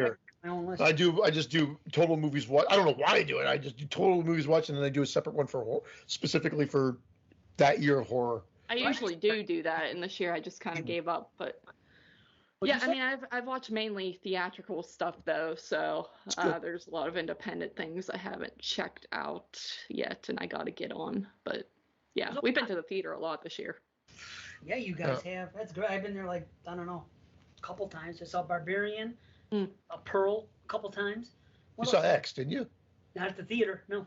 Okay. Nope. What the Barbarian, hell did I Pearl. see? I can't even, not that many. Halloween Ends. Did I see it at the theater? Yeah. Oh, wait. I can't even remember. Yeah, I did. Yeah, fuck. I'm fucked. I've seen 66 movies. I just looked at my Oh, dang. Yeah, I know. I'm up there. I think I'm done though. I'm about to call it quits. There's one that's coming out on the 1st that I have a screener for that I think I really want to watch it. So and I haven't seen Smile yet. That's the one. And one on my list. I gotta make sure I see it. I want to see it by December 1st. Mm. Because I might start doing this thing on December 1st. Oh, see, this guy's the only guy besides me that is doing this the right way that I know. See, VHS 99, Smile, Bones and All in the Menu are the 4 that I have on my list to watch still. Bones and I've and seen All on the Menu are not even on my list. So I'm gonna have to see what your deal is there. I have no idea what the menu is about based on the trailer. Like, it looks so, I don't know. Or not. So I'll have to look into that a bit more. Sorry, Carly, what did you say? I apologize. I've seen that trailer for the menu a million times, and I can't decipher what that movie's supposed to be about. So I'm very curious on that. And that Bones and All looks really good. So. And I just watched Crimes of the Future, Cronenberg one, and I liked it. I didn't love it. It's some fascinating ideas and cool concepts. But I found the movie actually kind of sluggish. Like, I wanted it to move faster. There's some great stuff in it, but it just was like, at some point I'm like, oh, this is so dull. But the acting is great. The look of it, considering I can't imagine it was shot on film. It looks like it was shot on digital, not video, but digital. It looked good. Like, he did some good things with the lighting. But all that was sound. It was awesome. And the ideas were cool. Kind of like I was telling Dave before, it was like kind of a mashup of like Crash with Videodrome, Existence, like that kind of mashup. But the ideas are taken even a step further. I find Cronenberg does that. Like, every movie sort of seems to be aping off of his last movie, if you will, with the body horror. It seems to revisit those old themes, but bring new stuff into it. So that stuff is cool, but it still doesn't move well enough for me. Yeah, I was kind of bored by that one, but it's also not my taste at all, really. You saw it then? I did, yeah. When it came to the theater, I barely even remember it that well, but I will say it's boring. Yeah, I hate to say that. Yeah, it's so much good with it, but it's boring. Yeah, I agree. Like, effects and everything are good. Everything you just said. I actually wanted to do. I didn't even get to see it in the theater. I was like, I don't know if it even played or how long it played in Canada. It came to Crave, which is our it's a Canadian streaming service. Kind of like we don't have Hulu in Canada. Like something like that or any other one, right. I guess, and it's on that one. But yeah, it's so dull, unfortunately. Well, some people like it, but I don't know. Well, maybe I will. Is it long? Tell me it's like not fucking. It's about an hour and 40 minutes. Well, that's okay. It's not the hour 45. Maybe in my list I'll have a couple more. You Smile. I got to see that one that's coming out on the 1st. I forgot the name of it. I have the screener. It's right fucking here. I should just look at my letterbox and then I'll know what it is. But there's that. There's that one now, and Smile. I think that's really it. I don't think I have much to do. Watched Saturday Night Fever for the first time ever yesterday. That's completely. I haven't seen that since I was a kid. I've never seen it. Isn't that weird? Yeah. And Staying Alive. Both of those I haven't seen since I was a kid. Yeah. It's an Italian movie. My wife said, I can't believe you didn't see it because it's very Italian. I said, okay, I'll watch it. Like Grease 2. I don't think I've ever seen it since I was a kid. Fuck. I watch Grease 2 like once a year. I fucking flick, man. I love that shit. It's my guilty pleasure if there is such a thing. What about Grease? Yeah. But I have a little thing about Grease 2. It just hit me at the right age, I think. Even though Olivia Newton-John was my first crush and everything else, and I love it, Grease 2 just... It's Michelle Pfeiffer's in Grease 2, She's beautiful in that. But just something about... And Grease is a better movie and a better story. But I just have this nostalgia for Grease 2 that's more. So when I watch it, and in a way it's kind of so bad it's good if you watch it now. So there's kind of that element too. When did I just watch that? I said that exact same thing. It's like it was bonkers. It's such a bad movie, but... I can't remember. But I catch a buzz if I watch it too. So it's. Oh, you know what I did put on? I bought it at it was very dirt cheap. The Blu-ray of My Soul to Take, because it was literally like 2 for $6. So I'm like, okay, I'll grab it. That movie's bonkers. No, it's bad. You did I bad. think it's bad. Once It's I was so. okay with it. I'm like, I gotta be like, the first time I saw it, I couldn't. I think I remember. I think I said, I think I might come in at about a 7. I don't know what I was thinking, but it's like you've got to watch it. It is so bonkers bad. Uh-huh. It's a Wes Cravenism. That whole movie. When I talk about Wes Cravenisms, that movie explains what I'm trying to articulate through it. It the way that whole opening is just goofy, but it's like any almost train wreck. It's watchable, but in how bad it is. If that makes sense. Yeah, I don't know. I get that. I think JP really likes that movie, but I remember seeing that. I don't know if I might have saw that in the theater actually when it came out, but I remember thinking this sucks, and then I watched it again a few years later, and I was like, this sucks, but I can fathom it a little bit better. But it's not a good movie. It's very all over I don't know. It's weird. Yeah. Who thinks it's Craven good? was like that though. I know we hold him in a regard because he does have some absolute classics, and but between those are some bonkers, crazy movies like BB, Deadly Friend, and Shocker. Like this is kind of Shocker-esque, and Shocker's another one. I don't know. I liked it. I think I wanted to like it when I was younger because I was such a Wes Craven apologist and loved Wes Craven growing up. But as I got older, I kind of go, no, this is a bad movie, but I want to watch it still. Mm-hmm. I have no problem watching certain bad movies. He's got a knack of making watchable bad movies, like Maximum Overdrive. Maximum Overdrive, I know it's Stephen King, not Wes Craven. Bad movie, but I can watch it over and over and over again. Mm-hmm. Something about those are the best type of movies. I know it's crap. People love Maximum Overdrive. I get tired of it after like 45 minutes. To me, the gag kind of gets old, but I do understand the love. But that's the weird thing. I can watch Deadly Friend or Shocker over and see, I can't say because I haven't watched these Tobe Hooper movies. I never watched Spontaneous Combustion, and I never watched pick another bad Tobe movie. The Mangler. Okay, I've never watched them. But I did watch Deadly Friend, and I did watch Shocker at the theater when I was a kid. So I'd be more prone to go see those ones.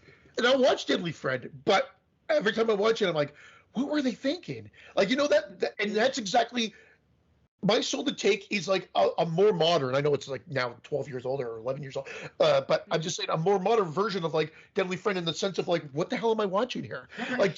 Seeing the way it's acted, you're just what were they thinking? But it's somehow watchable in that weird way. I know what I watched, and I've mentioned this on the show before. I don't know what it is, but when I'm on a plane and I watch a movie, there's a heightened sense of involvement in the film, and I end up liking movies I watch on the plane more. Holy I shit, think me too. Oh. Dude, it happened with me. It happened with me 2 or 3 times. Yes. And I even come home, I bring it to my wife, and she's like, "What were you thinking? This movie's not." In this case, it was backwards. I watched Nightmare on Elm Street because I hadn't watched it in a while, so I watched it in the plane. I'm like, this movie's just so good. I'm looking around as if everybody's watching it. No, it's on my iPad and it's in my ears. But I'm like, hey, look what we're watching. I think it's because you're so engulfed in it by yourself. That's it. You're right. Yeah. And maybe you think you're gonna die any minute. Not that I have a fear of flying, but there's just I don't know, but it just makes me more emotionally involved and attached to the film. What movie? Yes. What was it that you watched? That was just my recent example, but it's been years. But there's movies that I've watched in there, and every time I watched them, one was Mirrors with Kiefer Sutherland, and another one was called The Reaping. The Reaping with what's her name? Hilary Swank. Yes. Yeah. And I really enjoyed them, and then I watched them and I revisited them later, and I was like, that was okay. But for some reason, when I watched it on the plane, it gave me a hidden gem feel. Wow, how come nobody talks about this movie? Well, mine was Devil, but I still love Devil. I like Devil. Oh, yeah, that's a good one. This is amazing, and I've loved it ever since. It made some top 100 lists, by the way. I think it was on mine. But, was it? I don't remember, but I saw it in 3 or 4. Devil has a little bit of a small following. Yeah, It's weird, but that's another show. But when we get there, I mean, it's surprising to see some of the movies that made people's lists, and it's one of those. I'm like, oh wow, people like this movie more than I thought. Then I see other stuff. I'm like, wow, a lot of people love this movie, and I thought I was the only one because you don't hear them talking about it. It's kind of interesting. That's another show. Just for Nightmare on Elm Street, I've loved the movie. Always loved the movie. It's a 10 out of 10 for me. But still, kind of like Jaws for me, I like the first half better than the second half. Still, both movies are 10 out of 10s for me. Both are on my 100 list or on my top 100 list, no question. So. Nightmare on Elm Street's always been a personal favorite. But watching it again, I'm saying like the first half is it's just so perfect. It's like the first 45 minutes is just amazing. And I still love the second half. But the first part is just amazing. Same with Jaws. I like the setup more than the actual killing of the shark and the capturing of the shark. Yeah, I do. I've always felt that way about Jaws too. I like seeing the seaside town and just all the people, and then it's like, oh man, now it's down to these three, but it's still really good. It's just But still a 10 out of 10. But something about it. It's just like if I had to still break it on down from there. And same thing with Nightmare on Elm Street. Just something about that first 45 minutes of just whatever. Like, I mean, that Tina kill is iconic. It just, even when he pulls off Freddy's face and just the way Freddy's introduced in that and that death. And again, I know people have problems with it and the pacing. It is wacky if you look at it from come and get me in 20 minutes and she does about like 2 hours of stuff. I'm not just talking about setting up booby traps. There's like a whole tender moment with her and her mom, putting her to sleep, and they could either fix that by saying, come get me in an hour, or again, you just say, you know what? The title solves all. Thank you. The movie's called A Nightmare on Elm Street, and we're experiencing A Nightmare on Elm Street. And everything that happens in it, even the end, which turns out to be ongoing, is just one big nightmare. Done. Fucking brilliant. Seriously, brilliant. I'm out. End of show. Yeah. I'll be looking for Kleenex. Not you, the movie. The movie was brilliant. Don't get it twisted. He's taking credit.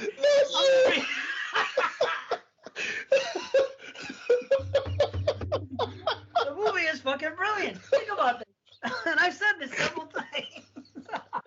You thought he was the first guy to say this. No, I said the same nightmare. I said on the show. He's coming off like he's fucking a rocket scientist. The cure for COVID. Brilliant. No. The movie is brilliant. Not you. It's the best. Don't get it twisted. Not you. Oh my God. I might have to watch this video. I've never watched one of our videos. I might have to watch this. Holy shit. That's funny. Oh, Not man. you. Not you. Wow. You guys, he's fucking bowing for fucking applause. Like,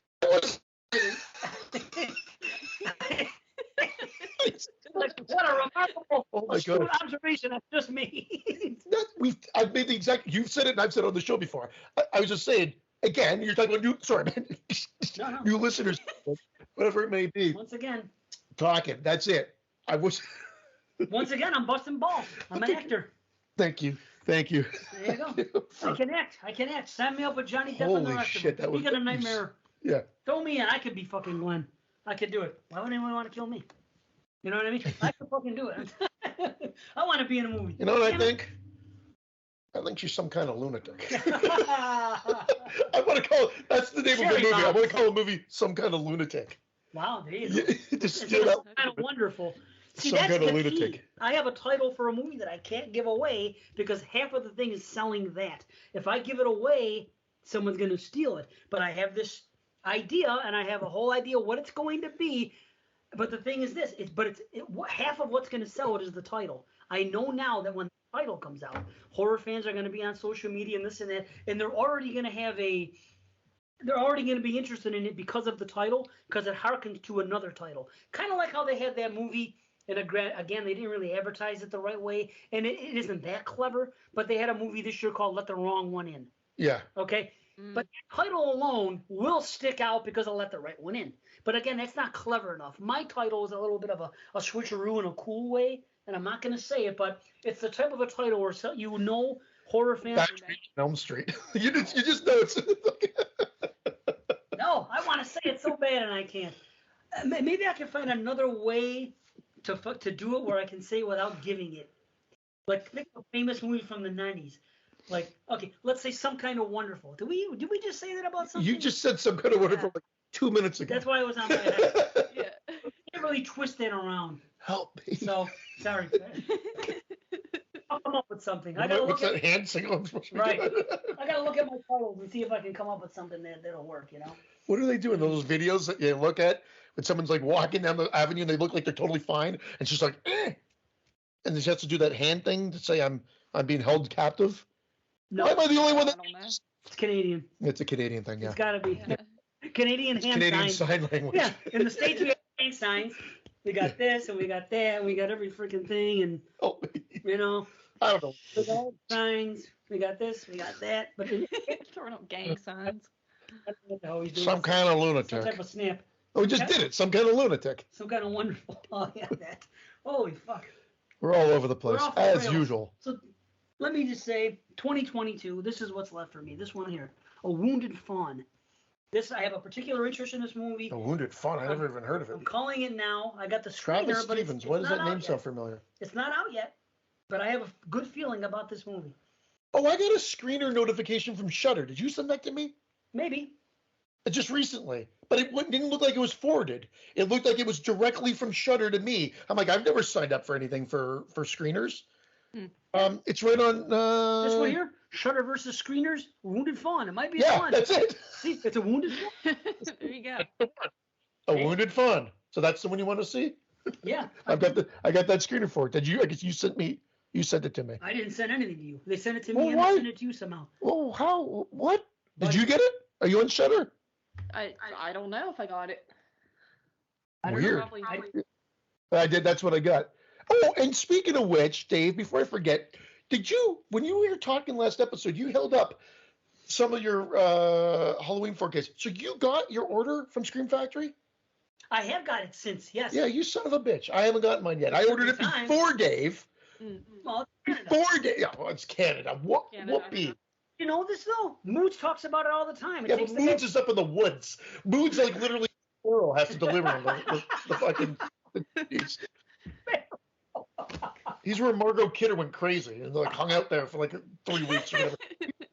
Nowhere. It's like Terrace, BC or something like that. Like Prince George, something like that. He's in the middle of it's You guys don't live right next door to each other? store. You guys don't know each other. All Canadians don't know each other. He's practically Jack. That's where he is. That is true. You guys are completely opposite ends of the fucking thing. You're right. And we're in Ontario, which is the center of the universe, Canada. It'd be like, Pardon me. you know what I mean? Yeah, Pardon me. This guy, the The fucking. Moods was in the province that everybody says they love, BC. It's so laid back. Yeah. And then of course the Maritimes. The Maritimes is probably more laid back than BC. BC, it's like you say how Canada says they're laid back. Yeah. This is what I would say of BC. They say they're laid back, Oh, they're but when okay. you actually deep dive a little bit more, they're not so laid back. The Maritimes are more laid back. Okay, well, The Atlantic region, the coast. I Yeah. say they're not laid back. I say they're quietly conservative. We've had this discussion. I keep Yeah. telling you this. They come off one way. They're very smart. Well, we got like states that are like or provinces that are like red states is what I meant to go with. Well, they Or preach whatnot. one thing, but they seem like These ones don't. They preach and do Yeah. the same thing. they have a no fucking wrong attitude. They don't want nobody coming in their country. You know Oh, how hard it is for me to get Canadian residency? I gotta fucking sacrifice my firstborn to Oh. fucking become a Canadian resident. Just say you're from the Ukraine. Yeah, that's it. That's it. See, again, I've been trying to get in Canada for fucking 30 years because I've had a problem. And I tried and tried. I had somebody That's the they same- married somebody. Now my cousin, he's gay. He married, But he's gay. but he's gay. No, but he got in Canada because he married his man in He Canada. sucked his way in. Well, there you go. Got He out. literally That's what did. I'm saying. He fucking Well, married then this guy in Canada. get in with Vince. He moved to Canada. I'll hook you up with Vince. No, Well, if they ever get divorced, I'll send him fucking Vince's way. You know, why not? Maybe he'd like my cousin. You know? So, But I don't know. It's not as your brother. I mean, your brother will come down on it every now and then. And I haven't even met your brother yet. And I always mock him because he's like, this guy always mocks Canada. But here, there's not that much. There's difference. But I'm just saying we still have the political bullshit there as well. It's Right. not. Maybe it's not as aggressive as what you're seeing here, but it's there. And you get all the comments and all the they're very shit that outspoken. follows. The Canadians It's the are same. very outspoken It's about the same shit. American politics, which is Yeah. odd. Like, but they'll bring it up Yeah. in weird things. Be like on a Skype call for work, and this is what his beef is. He's doing a Skype call. It's all business. We're just doing this and this and this. But during COVID, they were very, very much on the agenda where they were always talking about it. And like, yes, my brother did not get vaccinated, but he does believe in COVID, and he's not some crazy motherfucker. He's just a regular cat like me who thinks things are other, but doesn't make a big deal about it. But he goes, they were very, very hardcore in their, and some of the most hardcore in their anal fucking. Hardcore left people I know are Canadian. I find that weird. They're very outspoken, like to the point that it's annoying. And I'm like, wait a minute, you're not even from fucking United States. You're coming off like you're fucking Obama's best friend. What the fuck? You're doing it. But it's true because American culture has been pretty much like shoved down our throat, like forever. Like I knew more. Don't get me wrong. I knew all the stuff that we joke about on the show, Canadiana-wise, from TV shows, TVO, and all that crap, Polka Dot Door, and all that. Yeah. But for the most part, it was American culture. Like I grew up on American movies. Canadian movies were like kryptonite to me. Canadian movie would be like, like even at the time, like CFL, unless it was. Don't get me started. I'm not a CFL fan, but the reality would be like only over time when I got to know Cronenberg, and Cronenberg's not for everybody. I'm not even talking about his new works. His even from his start, right. There are people that would probably be like, no, that's not for me. It's just not. I can't get into it. So I don't necessarily fault him for it. There's like a Canadian identity. The Terror Trains and everything else that are co-productions, they don't necessarily feel Canadian to me. No. They feel like American movies. My Bloody Valentine obviously does. I don't feel like it feels Canadian. Well, I feel the like accents are way too thick now. Yeah. That's what it is. I mean, they have moosehead beer and whatever. Like, I mean, to me, I would have never known growing up. I learned that really? Those later. accents are very thick. Well, I mean, because I'm Canadian. I didn't really. Yeah, but you don't speak that way. A boot? That's what I'm saying. You don't talk the way they talk. Where was that filmed, My Bloody Valentine? Sydney Mines, Nova Scotia. So is Nova Scotia a very accent fucking heavy place? Not necessarily, but maybe comparatively to other places. Like again, if it was in Newfoundland, I think that you right. I mentioned on the show a couple of episodes ago, but maybe Sydney Mines. Maybe I just don't notice it as much. But I'm talking about like the ones that were really Canadian. Like when I went and I was studying film in school, and we'd watch Canadian films. I'm like, these are going to be hard to get into. Like even early Adam McGowan films, I was like having a problem watching. And he became more popular with Exotica and The Sweet Hereafter. I think those were his two major films. There might be another one that I'm forgetting, but his lead up, he was predominant Canadian director, but I found him it was very difficult to watch those films and get them. They just didn't have, they felt very Canadian. They were more leisurely paced and whatever. And I guess because of my mindset and the way I am, I need boom, boom, boom, boom, boom. I need it to be fast. And American cinema, that's why Rocky IV is probably the best made American movie ever. I'm kidding. But Americana, Rocky IV. I joke and I say it, but I really am not. Think of the relevance that has. I know. It's crazy.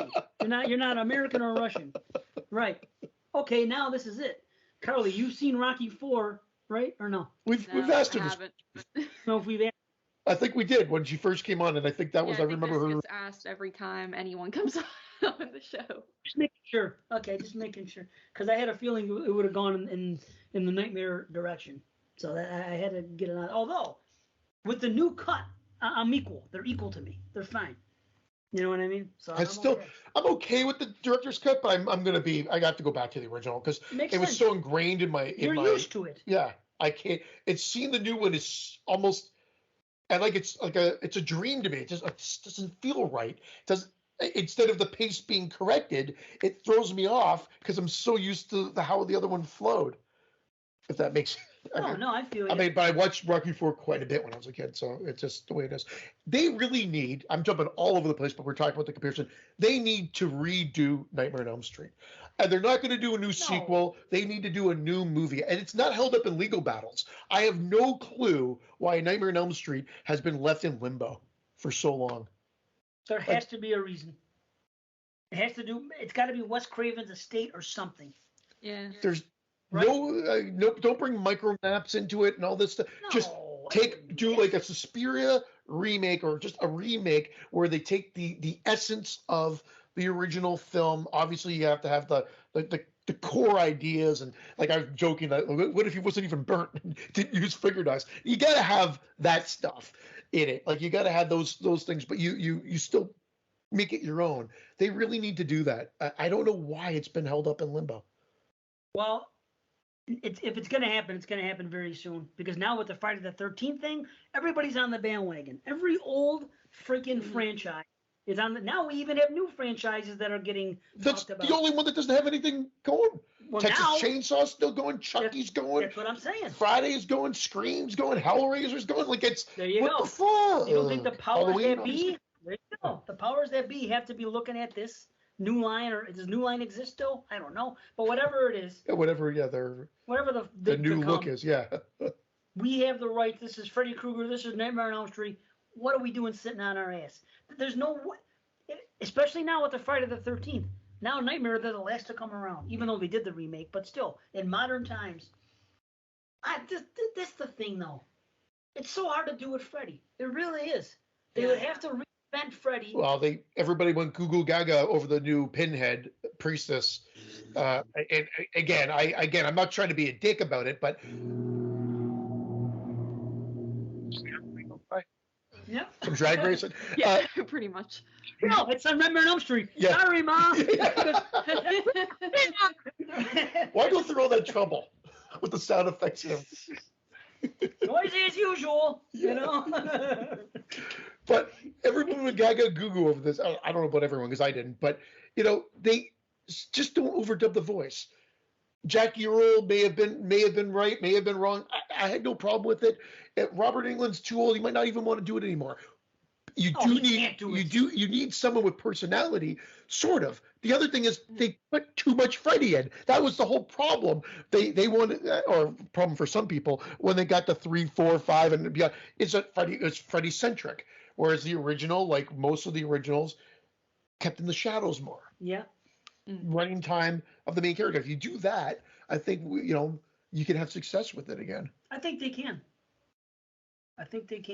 Carly, what do you think about the new Hellraiser from 2022, and what do you think about the Nightmare remake, the one that we got? Well, I actually haven't seen the new Hellraiser yet. What? Shock. You haven't seen the new one? Oh, we didn't come to theaters. Right? Yeah, pretty much. No, I'll get on it. But I feel like the issue with Nightmare is the whole Freddy thing, like you guys said. And I think it's like you can take Pinhead, and that's not as big of a franchise as like Nightmare. So it's not in one of the big three, so people don't care as much. Where like everyone knows Freddy.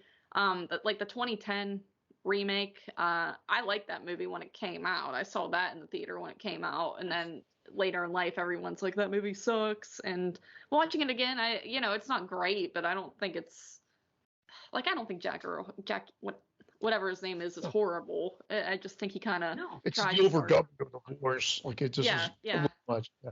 The bassiness of that voice. Yeah, I guess you're right. Do you think that they did the same thing with Hellraiser with the voices? You didn't like that? No, I didn't do the bassiness of the voice. It was so synthetic, which is fun. It could be true to the character, but there was nothing to, like, everybody was going goo goo gag over it. The look was cool. The look was nice, but I didn't think there was anything special about the performance or anything like that. And maybe there didn't need to be. But then why are people going goo goo gag over it? Because that's why. Because I think what they did was a good job doing it that way. I think it was a smart move to make. Instead of trying to fucking outdo Doug Bradley and do something similar, let's take this and have all the Cenobites talk a certain way and act a certain way, be androgynous as much as possible, and do it this way. And I think that's what they set out to do, and that's why I think it works. I don't know, man. I really liked it, and I liked the way they presented the Cenobites. But a lot of people, you say people are going goo-goo on it. I don't know, man. Goo-goo gaga. Goo-goo gaga. I didn't want to say the whole thing. I didn't want to say Brilliant. Goo Goo Gots Gots. So Goo Goo Gots Gots is the thing, by the way. What? Yeah, I know what? it fucking sounds ridiculous. When my brother was really young, he used to see certain things and make up names for things. Like his own fucking, there's a little thing that little kids sometimes do, I guess. Yeah. Well, my brother used to call, the Colonel Sanders fucking thing, the face, that's just the face of Colonel Sanders for Kentucky Fried Chicken. Yeah. He used to call that Goo Goo Gots Gots. Fucking weird, isn't it? That's a thing because of your brother doing that? Yeah. You said it seemed like that was common. I think about Goo Goo Gatsgots. It can't be helped. I can call my father right now and say Goo Goo Gatsgots, and he'll probably say something about it. Why didn't you say it earlier? I know. If he calls again, Goo Goo Gatsgots. He had all kinds of weird names for all these things.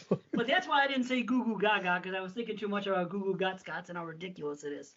Well, Goo Goo Gaga's not much better. But again, maybe the personality thing, but I still can't believe that we haven't gotten a new movie. And it's going to be a reboot, remake. We know that. We do that aspect. And I don't want, maybe they'll try to do something like they did with Halloween with Heather Langenkamp. I don't need that. I want a fresh take with the idea. I think it's ripe for that. I know people are done with remakes, but you know it's coming. So I just hope they do it properly. Yeah, that maybe you can easily do a fresh take. But yeah, you gotta do your own thing and not try to not do what the 2010 one where it's like trying to remake Robert Englund's character. You gotta try to branch out and do something different, unique. I don't know. And I wouldn't know how to do it, but like whatever. That movie was very difficult to get through for me. I think you need to see it in the theaters. So you're forced to watch. Like it took me so many times to get through Nightmare 2010. 2010, yeah. To actually finally watch it all the way through. And when I watched it all the way through, I said, okay, it started weird and slowish, but I got through it and I didn't mind it. I actually don't mind that movie now. Yeah. I don't love it, but I don't mind it. I still think, unfortunately, like Freddy's Dead and the Dream Child are probably near the bottom, and then that one and 2 kind of hover around the same area.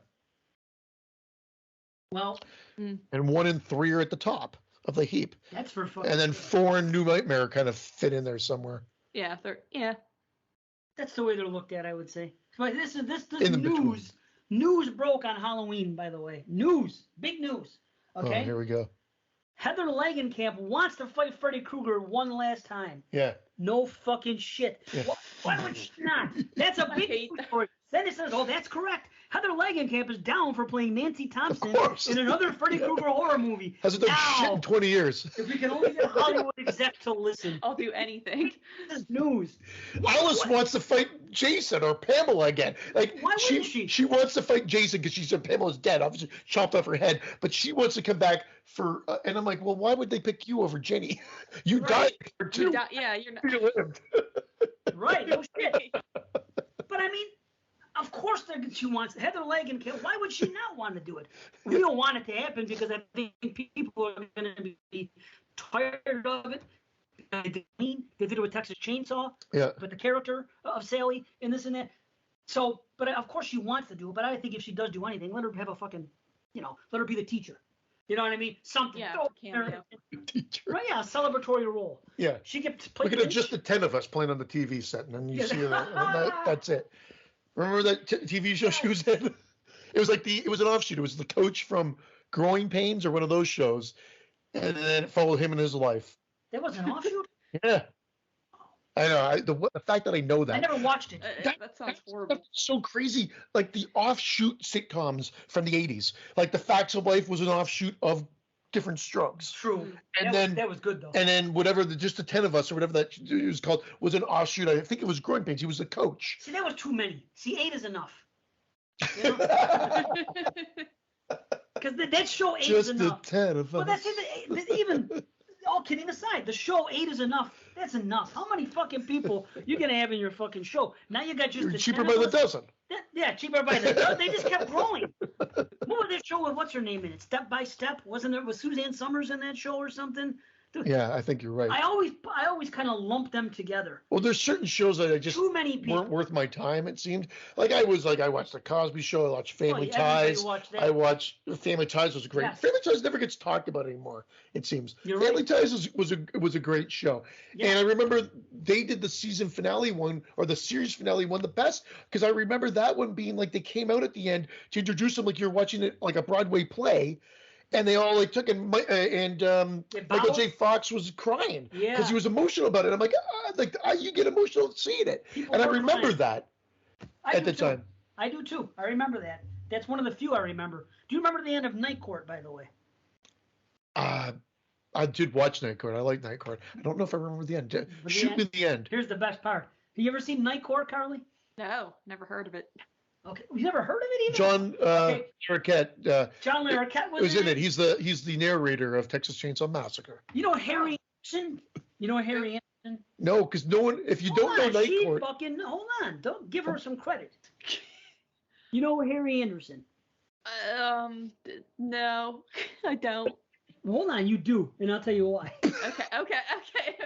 He's a Mel Torme fan. No, because he's in fucking Stephen King's It from 1990. He's the grown-up Joker, and I know you like It from 1990. Okay, then yeah, I guess I do. I know him. I just didn't know him by name. There we go. I knew she knew him though because of that. Mm-hmm. So give her credit. He plays fucking the lead guy in Night Court, and there's all kinds of stuff going on. There's this real big guy called Bull, Bull. From House. He was in House. He plays the Vietnam vet that comes back to Big Richard Ben. Mall. Yeah. Richard Mall. Yeah. Big giant freaking dude, goofy, bald. Anyway, at the end of Night Court, it was revealed in the last episode that he was an alien, and they fucking beamed him up. That's why the show went off the rails. Like the show, I don't like think this show. Yeah, that always happens. But I don't think it started as slapsticky as it eventually became. I could be wrong. Go back and I'll watch the first episode. Maybe it was slapstick out of the gate, but it became like slapstick. And I'm very curious about this now. Sorry, Carly? I'm very curious about this now. Good show. Was there another slapstick show like that? I don't think about it was slapstick though. Yeah, it was pretty slapstick. I don't know. Yeah, I don't know. I'd say got slapstick. Fucking Bull got beamed up into the sky. That's about, yeah. Where do you go from there? It happened on a weekly basis. They weren't fucking people beaming. You know what I mean? It happened one time, so it stuck out. Imagine a show ending that way. That's why it's unforgettable to me. People say, what are the best finales? I think about that one just because. How about Elf? You see the fucking finale? No, I didn't like Elf. Yeah, but they were going to fucking capture him. The government was going to fucking capture him. It was the fucking end of it. Dude, it's fucking serious shit. That's just like an ET ending. Well, yeah, but I'm telling you, man, that's just, and the one show ended up being a dream. How about that one? St. Elsewhere, some shit maybe. Or how about this one? Models Inc. There was a show called Models Inc. in the 90s, and at the very end of the last episode, they wrapped it up, and the fucking, I want to say the lead, it ended up that the whole show, she was going to hooker hell, and that the whole show was her going into hell. That's how they fucking wrapped it up. Hooker hell. That's what they said. Here's the title of the Dave's movie that he wanted. Hooker. There's a something Dallas or something. Wasn't that the show that was like all a dream? Or is that a different show? What show? Dallas? No, I don't. What did you say? No. It's called Dallas or something. They made fun of it on Family Guy once. That's the only reason I know. Maybe it was St. Elsewhere. Maybe I'm right. I don't know. Either way, it ended up being a fucking dream, but Hooker Hell is a lot scarier to me. Yeah. Being told in the last episode. What would they, like, everybody's got crabs? Hooker Hell. Yeah. It's a section of hell just for prostitutes. Apparently. It's Hooker Hell. This is what you get. This is where you go. You had to go through all this stuff. See, I think that's fascinating when a show ends that way. Do shows even end anymore? Like, or do they just kind of quietly go off the air? You know? That depends on the show. But when was the last you had? I guess Friends and Seinfeld were the ones in the '90s that kind of went off the air, and that, or not off the air. That was into the 2000s, I think, too. But they had season finale or series finales. But well, some do. I mean, Sons of Anarchy ended, Sopranos, yeah. Breaking Bad. Like, there are shows that have definitive endings, but usually when you hear about, like, what's a popular fucking show? Modern Family. Did they have a? Okay. Do they have an end? I don't know. I stopped watching that show after like the second season. Yeah, I don't know. What about The Office and shows like that? The Office did, but the problem with it is it always is like almost bittersweet. Like when the main character leaves and they carried on for two more seasons, then like that '70s show where pretty much everyone left and they kept trying. Yeah, that was unfortunate. Yeah, they tried to do that with shows. Yeah, but I don't really watch TV. Like, I don't really watch shows because they all just, you like them, then they get canceled or they end stupid or they run too long. I can't get into TV too much. I agree. I never watched TV. And I got to say something here. Except for Night Court, except for Elf, except for... I can't watch them, but I can watch them. You know what I want to do? This is a game I want to play. I want to do this like with my friends on Friday night. No, listen. I want to do this thing where we watch the first episode of a show and the last episode, and that's it.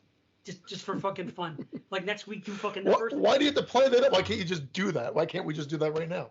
Right. I mean, but I'm saying it's fun to turn it into a fucking game. Okay, let's do it this week. I like to set things up on my evenings. I'm like, okay, we're gonna do this. Cheers. Was there a final episode of Cheers? Yes, there was. Are you kidding me? I can't remember. Holy fuck, that was a deep one. Oh, is that when he shuts the lights off at the bar? He does. Yes. See? And Diane came back for the end. See, that's another thing. That's what I'm saying. Back in the 80s, once again, everything was a bigger deal. It was like, see, the series finale of so and so. You know what I mean? People care more. Yeah. Right? Unless I just don't watch TV, so I don't know what I think it's carried over. Just not what happened was it just carried over to like the Seinfeld and Friends, and that's still like a long time ago as well now. Yeah. Mm-hmm. Yeah, it's interesting. What about Chico and the Man? Did that have a final episode? Okay, what's the tie-in for Chico and the Man and slashers from the 90s?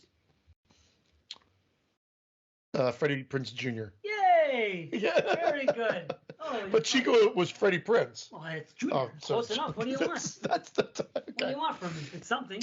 That's true. Not many people would know that answer. Yeah, Chico and the Man was Freddie Prinze Sr. And am I right or wrong when I say Grandpa Joe was the other guy? I never watched the show. Funny enough. Me neither. I just remember. Yeah. So I can't answer. There was an old guy. He was the man. Grandpa Joe from Willy Wonka? Yeah, I think it was it. Yeah, Grandpa Joe. Huh. Yeah, he was in that show. I'm pretty sure Chico and the Man. It was about, what was he, Puerto Rican, Chico? Yeah. And he was, I thought he was supposed to be, I think they're Puerto Rican. Maybe he was Mexican, but he was Puerto Rican. Yeah, Chico Chico could be Mexican. Well, either way. And then the Mexican community got mad because they thought that. Yeah, Jack Albertson's Grandpa George. I knew right away. 1974 to 78. Yep. Here it is. The relationship between a cranky old mechanic and a 20-something Chicano. That's what they say. That's what it says here. 88 episodes. That'd be Chico and the Gringo, right? Yeah. Pilot got 8.0 on IMDb. The final episode got 6.8. Yeah. But I think that ended suddenly, by the way. But I don't know. Buenos Dias, Mr. President. I don't know. He did kill himself. So I don't know if he killed himself. Not on the show. In real life. Live on the fucking show. Yeah. If I were, action. That would be the way to do it. If I were an actor and I was going to commit suicide, there's no question I'd do it as they were filming something. It's like that news anchor that did that back in the 70s. Right. That girl or whatever. Yeah, that Christine Chubbuck or something like that. Yeah. It's like the politician guy that did it. But he was at Pennsylvania. Basis of hate on death scenes and all those. What's his name? Remember Filter song, Hey Man, Nice Shot? Yeah, of course. Yeah, he came in and I think there was going to come out that he was embezzling funds or something like that, and he said pulled the gun out and everyone, and the blood just comes pouring out of him. It was on all those. It was on like death scenes or that. That's why it just made me cool. I always say Hollow. I never liked them because I can't watch that stuff. Never. When I was a kid, I watched Faces of Death. Yeah, well, that was a knockoff of Faces of Death. Right. I thought Hey Man, Nice Shot was about Kurt Cobain all these years. How about that? I'm not trying to be a jerk. No. Seriously. That's what people were saying at the time. I think you're right, but it was about, I was going to say Ron L. Hubbard. That's the science fiction guy. But it's a name like that does of this. L. Ron Hubbard. Yeah. Or L. Ron Hubbard. Yeah. Ron. Not what? Ron L. L. Ron. Whatever. L. Ron. L. Ron. Yeah. Enron. I don't know. Whatever the fuck. Let's talk about Terrifier 2. Can we do it? I know. Enough. Carly's dying. She's like, I came on the show for this shit. I know. Guys. Can't get a word in edgewise. Let's talk. You guys are having fun. You're together and you're buddies, and I like it. I dig it. There we go. It's cool to see. You look like a little radio broadcasters, like all legit with your big old microphone. I know, right? Big Jimmy. Yeah. Staying out of that. Yeah. Sure. Guy. Those days are over. Those days are over. Were those jokes or days? All of it. I don't talk about it no more. I've retired talking about Junior. Oh man. Well, there's no use. What are you gonna do? There's no use. All right. Yeah, Terrifier 2. Terrifier 2. I don't have it up, but essentially Art the Clown comes back to terrorize the town and a family once again. Yep. There you go. Okay, I got a question. Well, hold on. I'm gonna read the official thing because Oh, you have it there. Okay. I've never done it before in the history of the show. So history been made on show 192. Okay. I can't fucking do it. Okay. After being This is the reason why it hasn't happened yet. shit. Jesus Christ. After being resurrected by a sinister entity, Art the Clown returns to the timid town of Miles County, where he targets a teenage girl and her younger brother on Halloween night. Okay. People. Question. Is this a fucking prequel to part 1 and nobody talks about it, or am I out of my fucking mind? It can't be, though, because that girl's face is all... Yeah, you're out of your mind. But hold on. You've been out too long. You're out of your mind. Think about part 1. It's been a while, but okay. A story. Okay, listen to me. This is why. This has been bugging me both times I watched it. I'm telling you. I don't think I am out of my mind. Wait a minute. In part 1, the way part 1 opens up, Terrifier, it opens up with that girl on that talk show talking about events that happened the year before. Correct? We can all agree on that, right? Okay. Yeah, you know what? And then it opens with killing that show host. Okay? So and now, we're watching that, and it's supposed to be live in action. No, but it's supposed to be live in action. Hold on. Okay. Keep this in mind. Now, this movie takes place right as that person gets attacked on that show. Because they're talking about it because it happened the night before. But the movie opens with the whole electronic scene. Like, remember how the movie ends with the all supernatural thing with the electricity and whatever? And that's how this movie opens. I understand. But maybe you're right. But if you think of if you break it down, there's something that doesn't make sense in the timeline of Terrifier and Terrifier 2. And I was hoping you guys could tell me because as I'm watching it, it was bugging me out. Think about it. I'll say it again. The first movie opens with the interview of the woman who's been disfigured from an attack that happened a year before. Not the attack that we see that night after the movie unfolds, right? Because that woman wasn't seen anywhere else, correct? In that movie? There was only the 2 girls that got killed and the 2 teenage girls or whatever they were. It picks up with them on Halloween night. Now, we're to believe that only on Halloween he comes out because he came out on Halloween for Terrifier 1. Yeah. Now, the year before, 7 people were killed, but this one person escaped. Now, this very person is disfigured as a result of the escape of the events of a year before, and she is now on the podcast. She is now on a talk show at the beginning of 1, talking about it, and then after that show ends, goes and kills the host of that show. Now, as we're watching Terrifier 2, they are saying right now that that person has been locked up and just went to jail for killing the talk show host. And this is prior to Halloween. Because the movie starts like 3 or 4 days prior to Halloween, and she's building her costume. So now if Terrifier, the original, takes place on Halloween, the year after the first one, where the woman survived the attack, then the events of Terrifier 2 all happen prior to the fucking events of Terrifier. So did 7 people get killed in this one? I don't know. Well, we were no. Oh, okay. That's a completely different. Oh, that's a different. These are different Halloween. Oh. They don't listen to this. They say that 7 people were killed on the night that woman was disfigured. She got away but got disfigured. Yeah. So all those events happened at another time, a year before. That's why she's on the talk show now at the beginning of Terrifier 1. Yeah. Okay? So now, here we are at Terrifier 2. Those events are just happening sequentially. At the same fucking time, they're talking, oh, did you see what happened? What's her name the night before? Remember the kids in school were talking about it. She got attacked and they were joking about her face. They were saying this. That is, so, see? Yeah. Well, so does everything happen here? Does everything that happened at the fun house or the end of the movie, the climax of this movie, and all that shit happen prior to everything else that happens on Halloween night in part 1? Because it's all on Halloween night.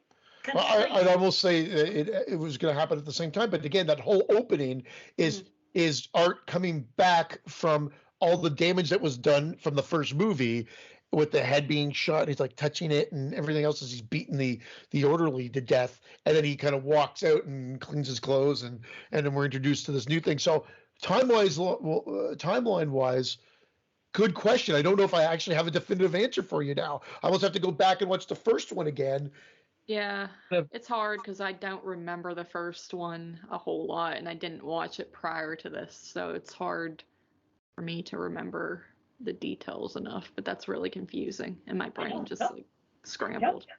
I knew this was gonna happen, but this I thought both times, and I said I gotta propose this on the show because I want to make sure I'm not fucking losing it. But the kid, the little brother Jonathan, is obsessed with the murders that happened at a year before.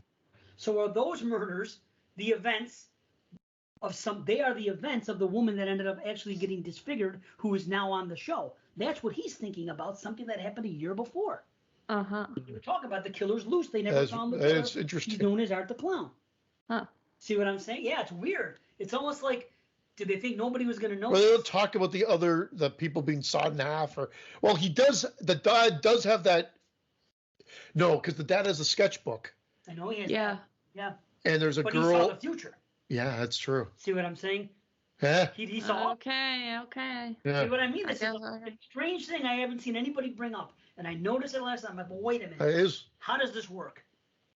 Is part 3 going to answer it? Because I want some questions and there's answered. no doubt we're getting it. I want some questions answered in part 3 that are going to help this movie out. Because as much as I enjoyed this movie, they leave things like there's the whole mystique of the dad. Right. They tell you little snippets, but they don't go into detail. People are talking about all the story here. There's still a lot left to your imagination. This sword that he's left her, this whole vision, all these visions that he had, and then he got drunk and then drove into a hydro pole.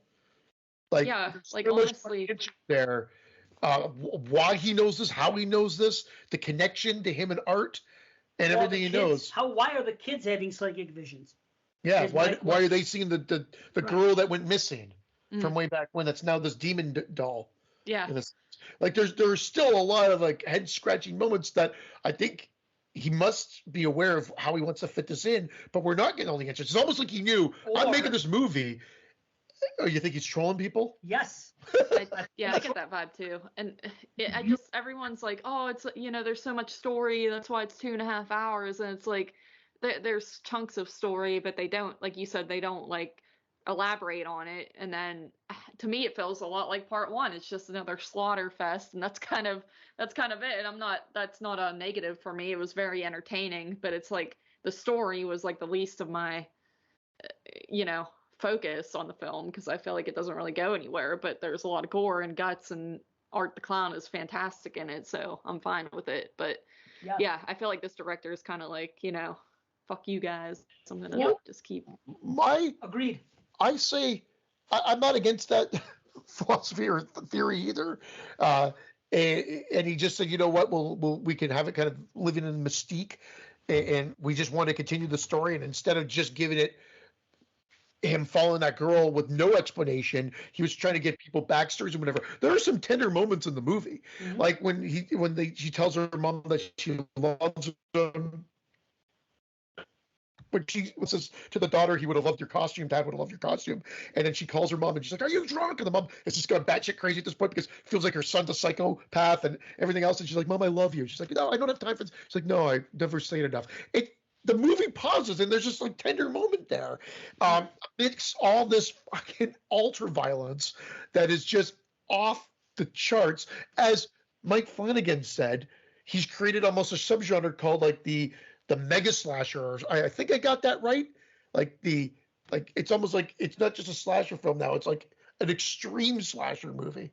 I'm not saying we didn't have this before, but the extent of the gore in those 2 movies, he outdid his own movie, which was already considered excessively gory. Yeah. Excessively gory is what I was trying to say. Sorry. Well, we've had gore before like this in other movies like this, but excuse me. This is I don't know. This is a little bit different. And how can I say it? The effects, the way they look here, they are not on the level of, and this is why I can make this comparison, because I just watched it, the day before, I watched The Sadness. And I'm watching The Sadness, and I'm like, this fucking gore is great. Now, when I watch Terrifier, the gore is good, but it's kind of like it's like an in between. You've said this when we spitballed it. Yes. I've heard other people complain about it. I don't have this issue with it. You almost feel like it feels like it's shot on video gore or something like that. That's like what I don't feel like I. Yeah, but it's not on the level of like the sadness. Where you see gore, you see that this fucking movie's gore. budget was $250,000. I'm not knocking it. Yeah. Don't get me wrong. I'm just saying that it's noticeable. It's somewhere in between death escort service, low budget gore, and regular gore. No, in between. Like, this is the sadness. This is death escort service. Terrifier's in between. But I hear people talk about this movie and the first one like it's this. Like the gore is fucking top notch. Yeah. I'm not knocking the gore, but there are moments in it, and you always had this complaint when they let it hang too long. And I'm a gore hound, so I like to see it. But there are those moments where I watch the movie, and I always notice it in other low budget movies too, where they hang on it too long, and I'm like, oh, that's a little bit too rubbery looking for me, and things like. But in a movie like The Sadness, you're not going to point that out. I did not see that in The Sadness, and I'm not here to knock the movie one iota. It's just something I was thinking of when you were talking about the mega. I don't want to put it on a pedestal because of that, saying that it's a mega slasher. To me, a mega slasher would be like, take the aspects of like, okay, that's too high. That's too high. A movie of like $1 million budget. Let's say something like a Midsommar or something like that. Maybe less, and It Follows, whatever you want to say, and take with aesthetics like that, but make it really, really competent and really well made, and have it be a slasher, but with real good gore in it. That would be a mega slasher. This is somewhere in the middle, I think. That's all. That's all I'm saying. Like I said, I don't have the issue. Funny enough, I don't have the issue with these two movies. I said, even when you said you thought I'd have a problem with the first Terrifier because of the fact that it lingered on it. Yeah. For whatever reason, it worked for me. And I think it's because it's Art the Clown. With his, like, when he does the tear eyes. Yeah, he's just great. The violin, like, oh, cry me a river without saying a word. He's awesome. Yeah, and he could express absolute terror. Like, it's like, he's great. And I think that's exactly it. And we were joking about him being icon status. And I think he's going to grow with a third movie. I think that there will be Terrifier costumes out and about. I'll do it. I'll do it next year if I can. I can act like a mime. Again, I'm an actor. There you go. Yeah, there you go. Yeah. I'm telling you, I think I could do a fucking an Art the Clown fucking thing and act that way. Maybe I'm not saying I'm fucking as good, but I think I could do a competent act and a mime and do fucking, and you know what I mean? Yeah. Laughing and do shit like that, and you know all the fucking facials he does and everything else. It's great. That's it. I think Carly, you said it. Like, I mean, he's what sells the experience as well. Like, you get the super gore, but it's because his character is so kind of funny with the miming aspects of it. Yeah, like that shop scene where he's in the costume store, like everyone was just cracking up at that. That was so entertaining. But yeah, he just does. I don't know he has the best facial expressions and everything, and that. I feel like you think it's easy, but I feel like actually acting it out probably would be kind of difficult. Like, kind of like like Jason and stuff. They always say, like, they think it's easy. We don't have lines, but you have to like act menacing and do this stuff. But yeah, I like Art the Clown because he's funny, and then he's killing people in the most brutal ways possible. So it's very sinister. So if I would have problems with the movie, we could talk about the fact that there are a couple of occasions where he could have easily killed them and just let them go, kind of, because they're the main characters. Yeah. Even the brother, but I guess they're using the brother for bait, and they explain it later. But they could have used them for bait since she can make pantomime. Is that it? His voice on the phone. Yeah. Why need the brother? Just kill the brother, and then who gives a shit? But True. Again, that's in a lot of movies. They have that. If you want to nitpick, it still works. The movie is 2 hours and 18 minutes. When we watched it and we were talking about it, I said, you don't really realize it. I did mention, though, that dream sequence at the beginning could have been trimmed. I agree. That scene is 8 minutes long. Yep. Oh, 8 wow.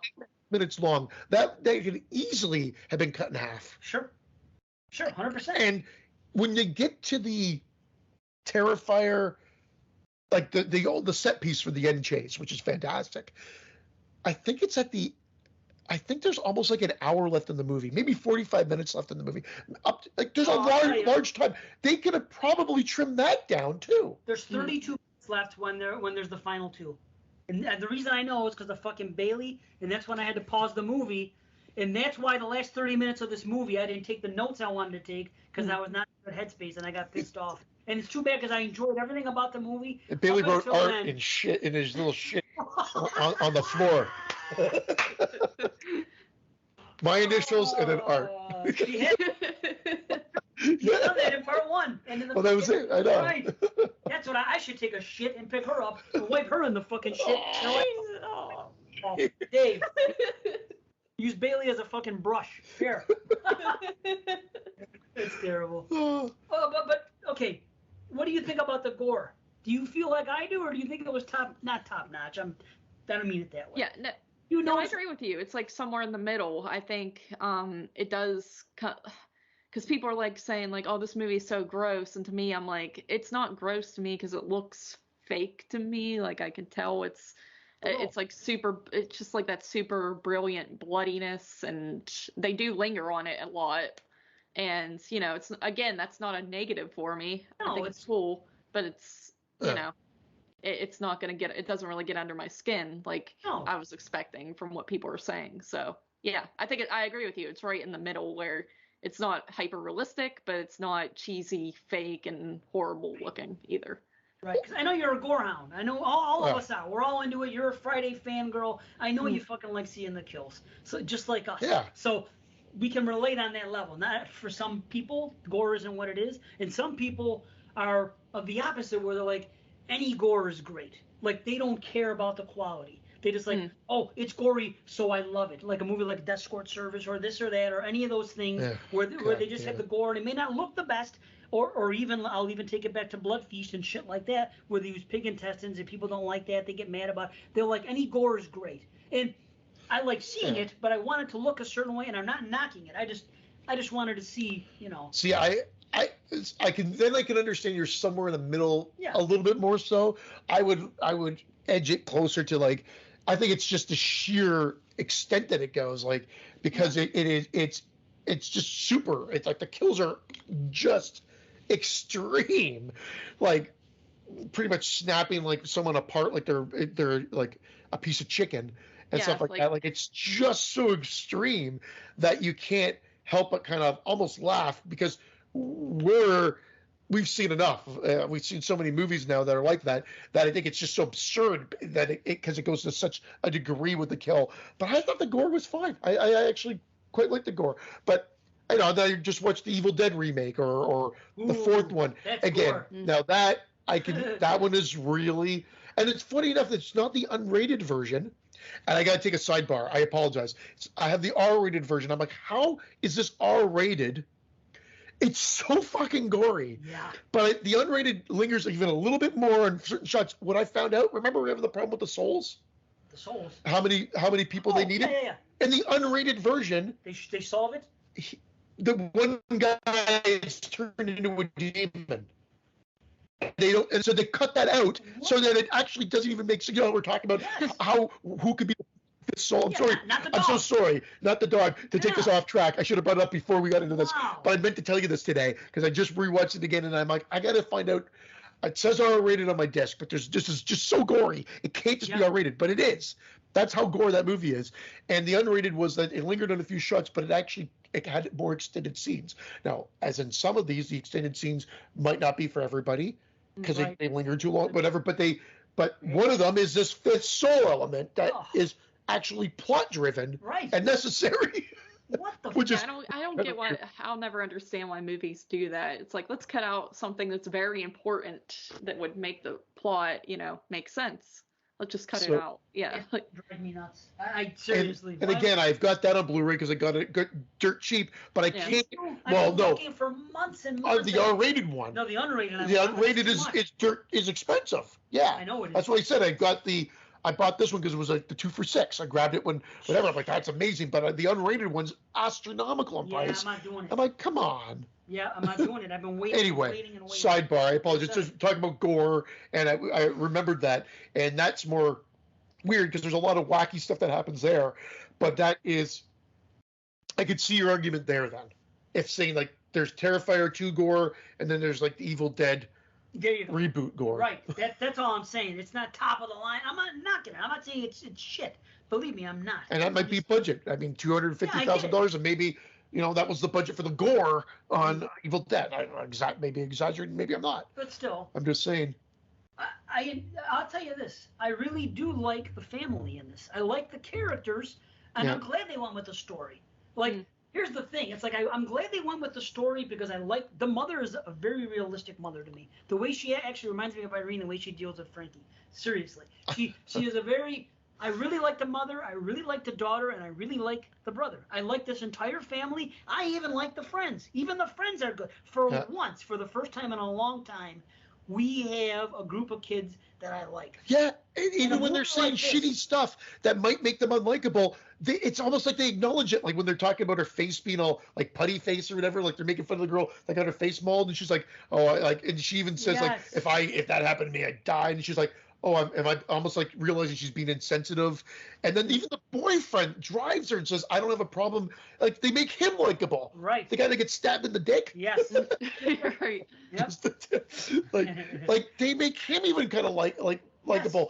You're right, and you wouldn't expect it from this movie because these would be the movies that you'd say they're going to make all the characters kind of despicable, whatever. And I think no, the total opposite. I agree with you. See, he did a good job. That's what I think he set out to do it, but then I think this. I think the trolling begins with all the supernatural shit. I think he said, okay, they want story. I'm going to give them too much. Ridiculous. Yeah.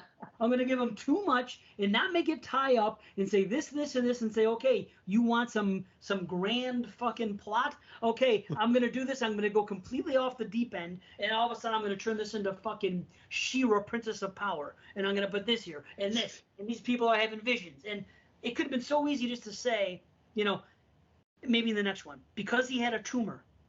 Because they say this about fucking the human brain. We only use certain percentages of our brain. Now, a tumor obviously is a bad thing, but it also could do not a tumor. It's not a tumor. Sorry. But it could cause things. Look at it this way. The human brain is fucked up. And if you have a stroke, sometimes people especially in the podcasting world. That's for fucking sure. But you could have a stroke, and all of a sudden you could develop something different in your personality that wasn't there before. You could all of a sudden be good at fucking doing art. Or these things have happened. I know it sounds silly, but other parts of the brain are awakened sometimes when there's some type of shakeup. A tumor is a fucking shakeup in the brain. So if you get a tumor in the brain, that may make you, be able to touch the fucking supernatural more. And that's an easy thing to explain. I hope they do it in the next one. I just wish they would have taken the time here to say, okay, he should have been drawing like warnings or this or that, or maybe he died and they resurrected him, so he went to hell and somehow was in the ninth circle and met art or something. He got some type of fucking. I really hope that they don't explain that part. I don't even know if they have to go that far because you just said with the tumor, they might be able to just to bring it back with. Yeah, with the kids, you got to get. Why do the kids have the visions? He has to have the ability to connect to them as well, to warn them. There's got to be a reason for that to be explained, and they don't explain it. And that's what I said. What I was talking about before. I'm like, I need to check this out again to see if there's more of a connection with the father, and there really isn't. No, it's what we get and left to like. You have to accept it. I don't know if they needed to tie the dream sequence is very bizarre. I'm not against it. I like it. It just could have been way shorter. And then when she's submerged in water at the end and tied to it to achieve the She-Ra kind of esque arc, they don't need it. And to tie it back to that dream, that part is unnecessary. But I don't know if it actually sinks the movie by any means. It's just a nitpick. Well, would it be better without it? Would you rather it not be there? I bet your answer is going to be yes. Yeah, probably. So sink the movie, maybe, but the movie, I would rate it higher if not for that. But I don't dislike the movie because it's that. No, I don't dislike it by any means, but I wish they didn't do that. They didn't have to do it. I think that was trolling. I really do, and I think he was. But you love that. You usually love that stuff. Well, yes, but explain it. But explain it too. Okay. Like make it a 2-hour and 18-minute long movie, and say I'm going to give you more story than you can handle, but make it also coherent enough too. I think he tried so hard to put as much fucking 10 pounds in a 5-pound bag that he didn't overthink it. He said, okay, I'm going to do this, this, this. We're going to have a sword. We're going to have a tie-in. I think he did so many things. By the time he wrote himself into a corner. That's what I think. I could be completely wrong, Well, and the guy's going to answer it in the next one, or the guy doesn't give a fuck. Maybe. And maybe you're right, but I feel like he does, because this character was close to his heart, the Art the Clown character, based on it being in his first film, that like All Hallows Eve, and then branching out to the being Terrifier, and then knowing that there was want for a sequel. I think it's his character's close to his heart, and why not deal with it? Maybe he had this vision of like a trilogy, maybe a series, maybe a franchise that was like at the time thinking, well, maybe I'm just a pipe dream, but now it's becoming a reality. So maybe when he was writing this, he knew that he wanted to do at least a part 3 that could tie it in. This one had to succeed first. I don't think he expected the degree of success this one's having, but like where people coming out, I want to know what the general public is. Carly said she saw it in a packed theater. Mm-hmm. And seeing it, people are oohing and ahhing. Did people walk out? Did people vomit in the aisles like they're talking? No, not quite.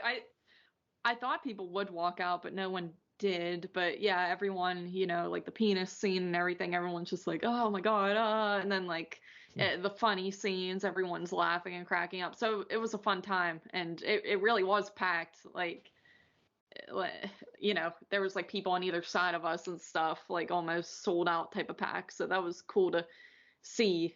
And we saw it obviously after it already been out a little bit, and it was still packed. So I think it was like a weeknight too that we were seeing it, or like a Sunday night or some night where, you wouldn't expect that many people to come out. So.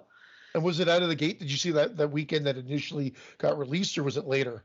It was later, because it got released and we were going to see it, but we couldn't. So we missed it. And then, like I said, it came back probably like a week or 2 later, and we were like, yay. And yeah, we got to go watch that. It was actually that we went to see, they put Trick or Treat and The Lost Boys in the theater that same day, just as a throwback. And we saw those two first, and then we saw Terrifier like later that night. So that was cool. Nice.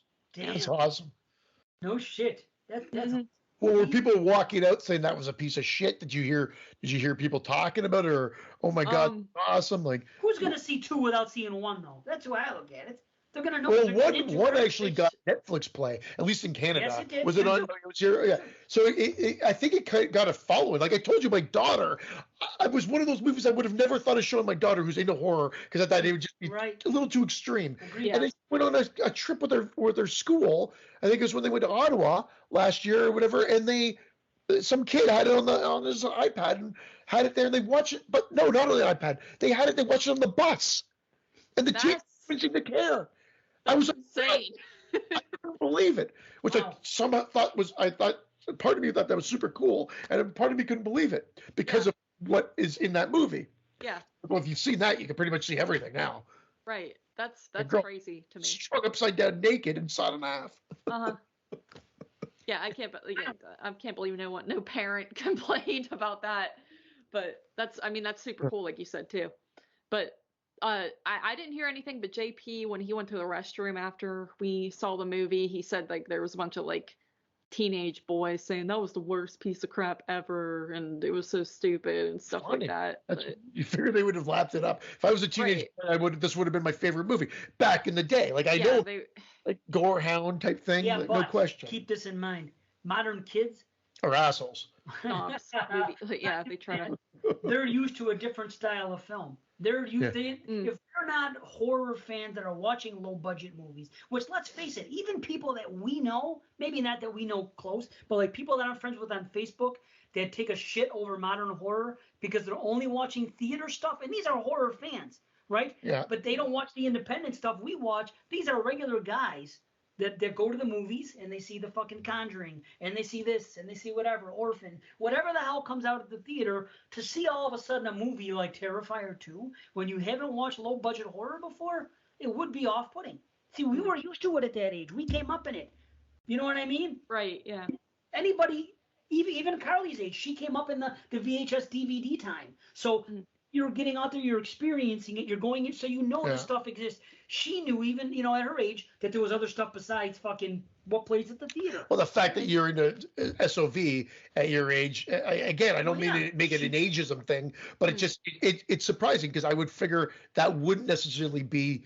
It's definitely not the norm, but I don't mean that in a negative way. I just think you've been able to branch out. How I grew up with it, and I hate it. Well, yeah. I mean, yeah, I'm kind of lucky. I'm like the last grouping of kids that got to grow up with that. Like he said, VHS, DVD, video stores were still around, and now all these new teens and kids and stuff, like they don't have any of that, and they'll never have any of that. So. I always consider myself lucky that I grew up in the 2000s at least. Yeah. 100%. This generation up into yours was very lucky to have that. But that's just it. The kids don't have that. And they're not going to go on Netflix and watch a random horror. Maybe they will, but I think that kids nowadays, unless they're diehards, then they're already involved. But the ones that aren't diehards, they're just not watching stuff like this. It just doesn't happen. But see, again, the thing about Carly is her tastes are a lot similar to mine. She likes 80s stuff. Now, I've come around on period pieces. There was a time when I was like you and I didn't like period pieces. You aren't a huge fan of 70s style films. Neither am I when it comes to pacing. And I say this all the time. Talked about it on 22 Shots where all of them were higher on the Fulci movies than I was. And my thing is I think that there's too much dialogue in 70s movies and the movies move too slow. And that's just me. Don't watch Crimes of the Future then. I think there's a lot of dialogue in it, and it moves. Well, check it. I don't think you'll like it, Dave. I'm not sure, but look does Suspiria fucking have dialogue? New. I'm talking modern. The new one. Holy shit! It has a lot of dialogue and it moves slow. Midsommar, a lot of dialogue moves slow. The Witch, a lot of dialogue moves slow. I love them all. This is different because I won't say I love Suspiria remake, but it's growing on me. But I'm still not as high as nearly you and when Brandon was on the show with Brandon. But ultimately, Midsommar, no issues with. The Witch, I like. It's not. I don't hold it. Again, I'm in the minority. I don't hold it in such high regard as Dave, and I think Brandon did, and I think Watson, Jamie. Are you a big Witch fan? I wasn't, and then I rewatched it, and I actually really enjoyed it. And I think it just depends on the film style and how captivating a movie is. Like Midsommar, I mean, it's not Midsommar is not my favorite, but that's still like very captivating with just the way it's shot and the acting and the super unsettling feeling. So it really just depends. You know what I think it is with dialogue, and this is what it is for me. The dialogue in the movies now. The ones that I'm talking about that are slow and have a lot of dialogue. The dialogue to me is important. Where when I watch movies from the 70s, it seems like to me at least 25% of the dialogue can be cut out. It's a lot of inconsequential stuff. I just think movies were more talky back in the day. And here's the thing that really puzzles me though, and I said this on 22 Shots. I can watch all those Hitchcock movies and not check out.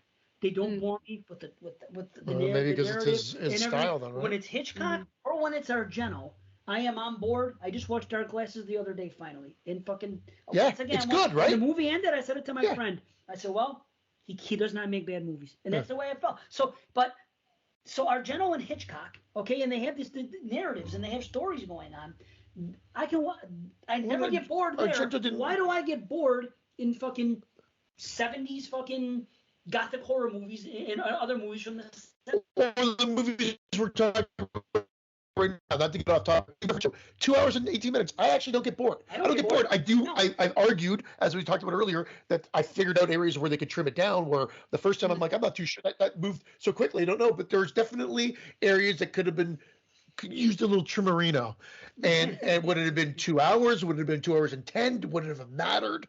But I think that dream sequence does go on quite a bit longer than it needs to. And you could have shown all the gore in all its glory and had the song playing and still trim that thing. Kuno, if you're listening, maybe this will need a Kuno cut. I would like to see what a Kuno cut would be like of Terrifier 2. Because it seems like that part of the troll would have been like, oh, it had nothing? I'm going to give you a 2 hour and 20-minute epic slasher film then. What other slasher film has been that long? None. The longest has probably been the Scream movies at 2 hours, or Happy Birthday to Me at 2, or close hovering in that 2 mark. But nothing has gone 2 or more from a slasher standpoint. Yeah, you're right. From a slasher standpoint. Like, we've had horror movies that are long, of course, but slasher. I thought it was a joke. Do you guys remember hearing that the cut was going to be 2 hours and a half and this and that? This is before edits, and we're going to see. And I remember thinking, well, it's probably not true, but I also remember thinking, geez, I hope that's not fucking true. Yeah, well, seriously, who do I see? We always say 80 to 90 minutes for a slasher movie, done. And how long was the first one? Done. How long was the first Terrifier? 80 to 90 minutes. Yeah, it was pretty short. So you would think someone's going to say, okay, we're going to add an hour to fucking Terrifier 1, and you're going to be okay. You're thinking like, well, they could barely find enough things to do in the first one to fucking. I mean, I didn't complain, but a lot of people complain. Lack of story, people walking around an empty fucking parking lot, whatever the fuck. I didn't care at all. But still, you're thinking, how are they going to fill it? And they filled it, and it's good. Well, he trolled because there was a big criticism about Art using a gun. In fact, it was in Aaron's voicemail of the first one, last episode, and he used the gun in part 1. Well, he uses. That's when he pulls out that gun. Troll. That was a total troll. Like, he was like saying, "Oh, look, I'm using a gun, eh?" Well, you got a little surprise coming to you then. But I'd rather see that. I would rather see that because not only was he trolling the people who don't want guns, he was motherfucking messing with a freaking PC audience that doesn't want to see a bunch of people getting shot down at once, especially fucking children after there's been school shootings. I love it for doing that. How about that? I think that's fucking good. Just to fuck with people. You know what I mean? Because, how many times I remember there was a show was going on. I forgot. Remember there was a show that was it Hannibal? Something was going on when there was a school shooting or a mass shooting happened in the States somewhere. And as a result, they didn't show that episode that week. Do you guys remember this happening? Oh, that's how I remember movies being. No. It was something like in the last 10 years. It was fucking or something. It was a syndicated horror show. Well, there's that movie that kept getting delayed, and the New Mutants. That was one of them. But there was a horror movie, I think, that kept getting delayed because of. Oh, the Hunt was. Yes, thank you. Yeah, that's the one. Thanks, Carly. Yeah. That was more recent because of violence happening in reality, which drives me crazy because they're very rarely linked, and even when they are, usually it's a forced link somewhere behind us. Yeah. Hannibal. I was right. Hannibal. The plot who was brainwashing children to kill their families. While the episode was set to air in April 2013, 4 months after the Sandy Hook shooting, NBC delayed it, airing it indefinitely due to the subject matter. The episode is never aired. So they never fucking aired it.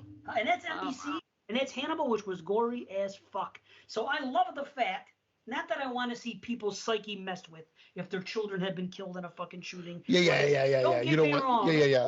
I'm sympathetic to it. Yeah. But I also think that if you're going in to watch a horror movie and something like this, that you know what, kind of all bets are off. No, That's all. And again, it's like I think you're right with that. I don't think he was going there to piss people off. Well, I think per se, he was. Other than pissing maybe the fans or the anti-fans that were complaining about guns being used in the slasher film. Right. That part I love. Yeah, that's what I'm saying. I think he was trolling people. that part, yeah. In 2 different ways. He was like, okay, let's do a mass fucking shooting of children, no less. Of children. You never see kids killed. And you never see kids gunned down in mass fashion. Yeah.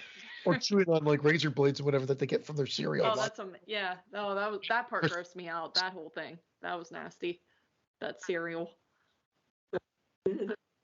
Or the caterpillars and razor blades and some fucked up shit. Just effed up shit. I think it's great. I loved it. And then she put her hand in later on and she pulled it out and it was all tore up. Ew.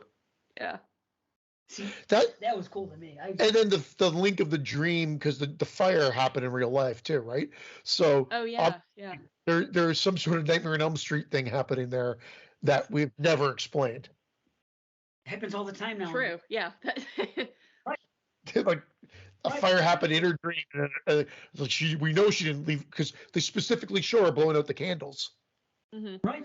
So it's not I think they did that on purpose so that you knew that this fire came and it go from there. And she even said it's weird because it happened in there. And of course, no one's believing her.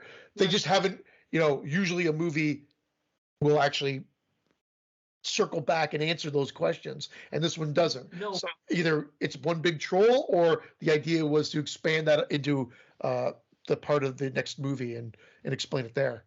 Maybe they'll do Just have to see, or maybe the next movie will just be a whole new thing, and none of that will get answered. Who knows? Well, imagine that. They just threw that girl in, and then why is that girl? Why? I know. Because it was his first victim. But why was that girl suddenly just his little counterpart? Yeah, I kept saying that too. Like, why is she special? She gets to be like one of him now, and she's so cute. Like, I love that little character. But I'm like, I thought it was gonna go. I thought she was gonna be a sidekick and be killing people left and right with him. But she's kind of not really a big factor in it. So I want to see more of her. I do too, and there's a link with the glowing eyes. I wonder if the first one will start with a flashback to her. But the glowing eyes is kind of like everybody's been almost like turned into a jack-o'-lantern or something. But she will have glowing eyes at some point. Doesn't his severed head in the little cut scene at the end? The baby. Oh yeah, that was ridiculous. Baby art head. Doesn't he have a glowing eye? Or is it her that has glowing eyes? The girl. Anyway, there's a glowing eye motif as well. I think it was her, not him. But here's the thing. Here's what I think about the glowing eyes. The people in the funhouse, the characters in the funhouse had glowing eyes. I think she was just doing that because they were doing it. Which, two things about this. Number one, I think that girl, as much as I loved her, I didn't want to see her killing because I just wanted to see Art do it because he's so good at it. I loved her, but I think that she should have been freed at the conclusion of this movie because she died in that funhouse. So by Art therefore being killed in this funhouse by the forces of good, her soul should have gone free and out. That's what I thought was going to happen the first. Okay, now this girl is free. Thank you. Right, something like that. Yeah, why She-Ra? You know what I mean? So they do that, and oh geez, what else about that girl? I don't know. Oh, here's the funhouse thing. The fucking. There's no way that stuff would still be there. Well, that was fully operational, right? And it's called the old down. People would have ganked that shit. People would have stole everything in there, especially if there was a murder that took place there. That place would have been speedied. Kids would be there getting fucking high. Yeah, it would be a party spot. Yeah, that thing was like I said, it was like Death Star fully operational. I wonder if Terrifier. I thought that was cool. Good tie-in. Yeah, now we know. Right. But we want it if there'd be a little bit more involved would be nice, because we really don't know anything about Art the Clown. They talk about him. Here's an artist, sketch, kind of like Jason, artist sketch. But there is a survivor that at least was able to have him drawn, but there's really no backstory yet. As much as their quote unquote story here, there's really no backstory to Art. There's been some multiple attacks, so it will be kind of interesting to see if there's some sort of tie-in, whether it be in the opening or throughout the third film. Yeah, it's interesting. I have so many notes I didn't even look at them all this fucking time. There was so many options. Look how many notes I took. Well, there's way more death in this movie. Yeah, there's a lot more notes than I have. Dude, there's so many things. Well, here's my I picked up at the beginning because that's always great to see. Great kill, blah blah blah. Laughing at the paper, little girl. How about imagine that being that guy and waking up that way though. Yeah. Imagine being that guy in the laundromat. He's asleep. And then he opens up and he sees that naked guy doing that. Yeah, playing patty cake. I was wondering how people were going to take it. I thought that was absolutely hilarious that after his massacre, he decides to go wash his clothes. It's like supernatural. Can he just supernaturally be spring fresh in the next scene? That's like that behind the scenes stuff. Later in the movie? That's like Jason Voorhees, how it's always like, where does he take a shit? Where does he eat? What does he eat? Like that's what you're seeing. I like. Like I said, a sketch of him up like Paul or whatever, and like what he does with the bodies after that. We just see the end part. But why does that girl shit her pants for no reason? Well, and that's what I don't know. Well, it's like Bailey in this. Yeah, I was in a good mood. I was doing real good with this movie, motherfucker. No, but he just shits it. He mops it up. That's the best part. He cleans up the mess. So she shits the pants. He's washing the clothes. She shits the bed or the pants. He mops it up. Why is that mop? Which we find out why. But he cleans up the mess. He's the most considerate killer ever. I guess you're right. He did clean He up left the that mess. washer about like a shit storm where he wrote his name shit, Yeah. but he's cleaning up the mess that she made. Wow. And there's no explanation as to why. Like, that's a goofy scene when you really think about it. Okay, let me ask you guys. The first time you saw the girl take the shit or whatever the hell happened there, right? What did you think was with that character? Because for me, the first time I saw it, I thought they were introducing a new character, and she was a real person that also happened to dress up that way, and she was just fucked up in the head. I didn't think. Why would I think she was going to be imaginary? But when I first saw it, like, I thought they were going to kind of like jump the shark. I was like, what the fuck? Well, I think at first I was like, what's going on here? Like, why is he going to a laundromat? Was the first time, which I still think it's funny. I still think it's funny, like in retro. But when I first was like, what's going on here? And he goes in and he puts his clothes on. I'm like, this is pretty funny. He's sitting there and he's laughing, and it's about a crash of a family of 4 dying and whatever. And then the clown, I'm like, what the fuck is this? I was thinking jumping the shark already, and then her shit in the pants. But then her being imaginary. I'm like, okay, I'm in. Done. Okay, fine. No problem. Even though he's at a laundromat and he cleans up the shit and leaves. I just thought that was a cool way to reintroduce art. And then you said, like, we have the school sequences, we have scenes that we've sort of seen in movies before, but with now likable characters that we were along for the ride with.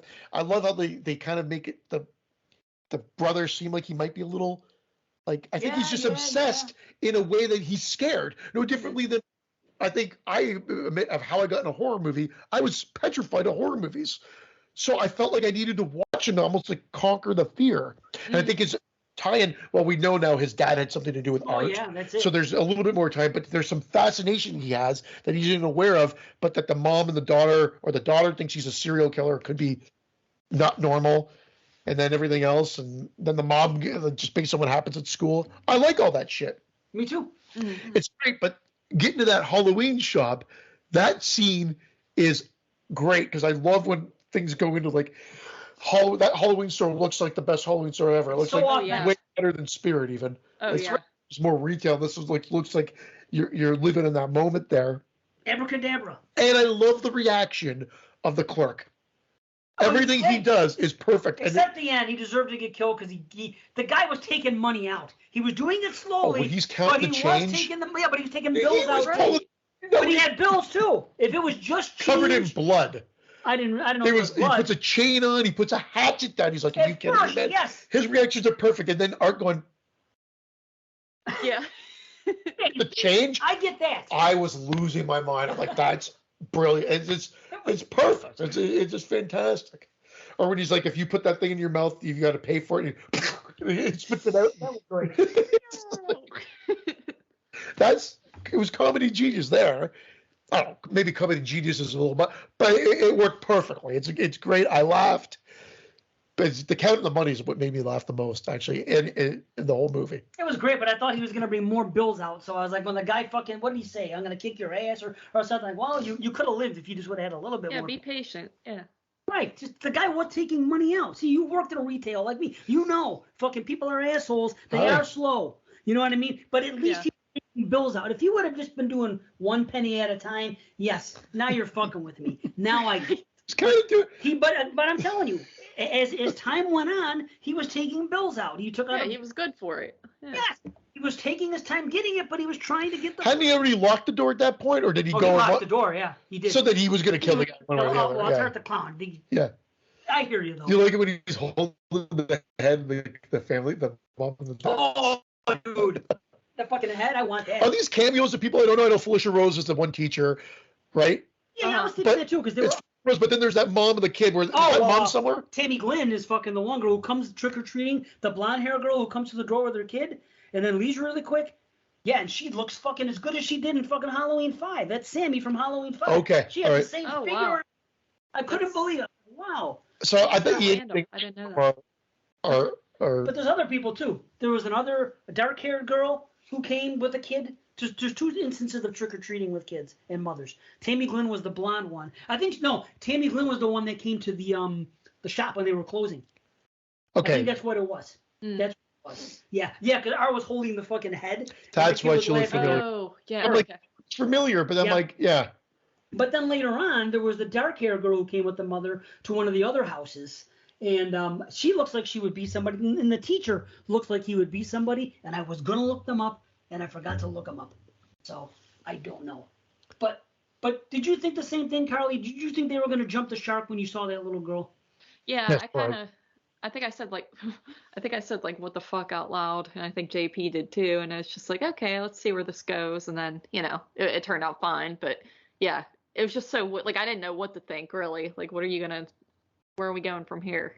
Right. At the beginning of the film. His mind, why is it in their mind? Like that's the weird thing. Like there are some supernatural elements here, and this is why I'm saying the stuff that's weird is we have all the supernatural element aspect, yet Art the Clown has to go buy a horn. Why can't he just take the horn and leave? Or why can't he just appear with a horn? If it's supernatural, why? But that's the fun for him. He likes yeah. Yeah, I guess true. He's a joke. To kill somebody, yeah. He loves to do that shit. That's the fun of it. So I get that. I don't mind that. But I mean, from that, if you're thinking about it, I hear what you're saying. He doesn't need to do that. But again, maybe he's testing patience. Maybe he's doing it. Maybe it's a fucking morality play. If this guy loses his patience with me, I'm gonna kill him. He probably is. He's so I'm Jigsaw. gonna lock. Right. He's Jigsaw. He's become Jigsaw. So it's like, and if these guys do this, if they use drugs, they're gonna die because they use drugs and they died. See, now it's Friday the 13th. Although kids do drugs, and I'll tell you what, Molly.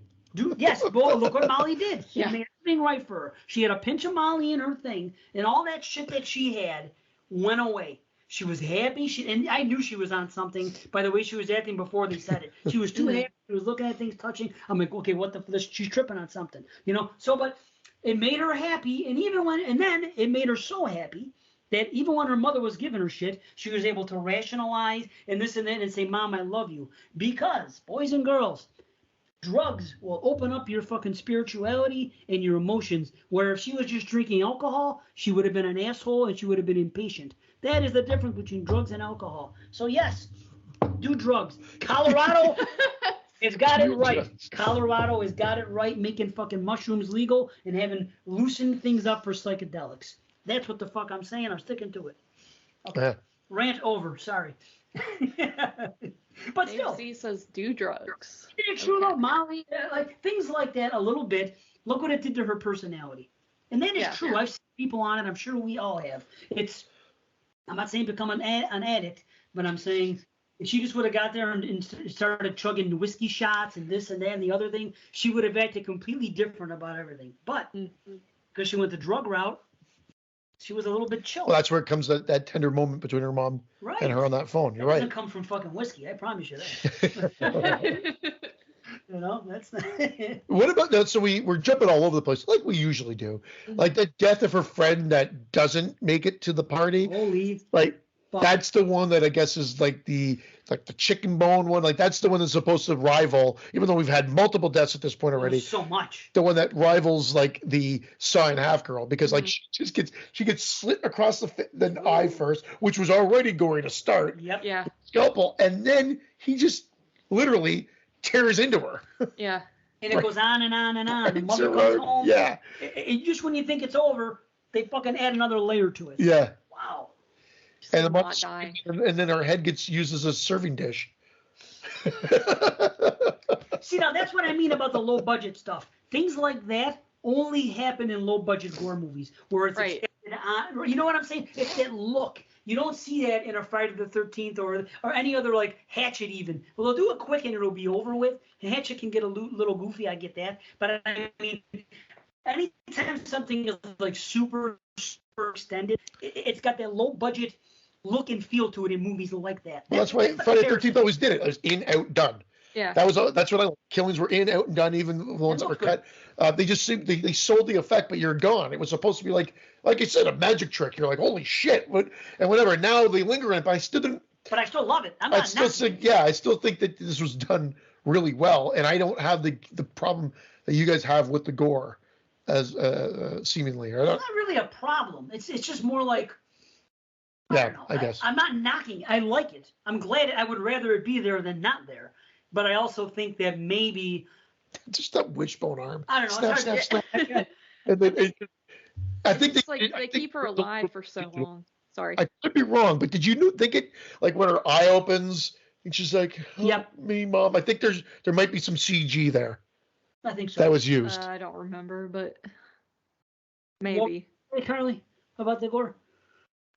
Just like with that girl, it's like she's alive for so long that I start thinking like, oh, there's no way you would still be awake doing, and then you just start noticing all the little details. So it does linger on it quite a bit. I'm very weird with like death in movies, because then it's like the Friday the 13th movies. Sometimes it's so quick that it's like there's no way they would die that quickly. They succumb to death. Like, True. Yeah.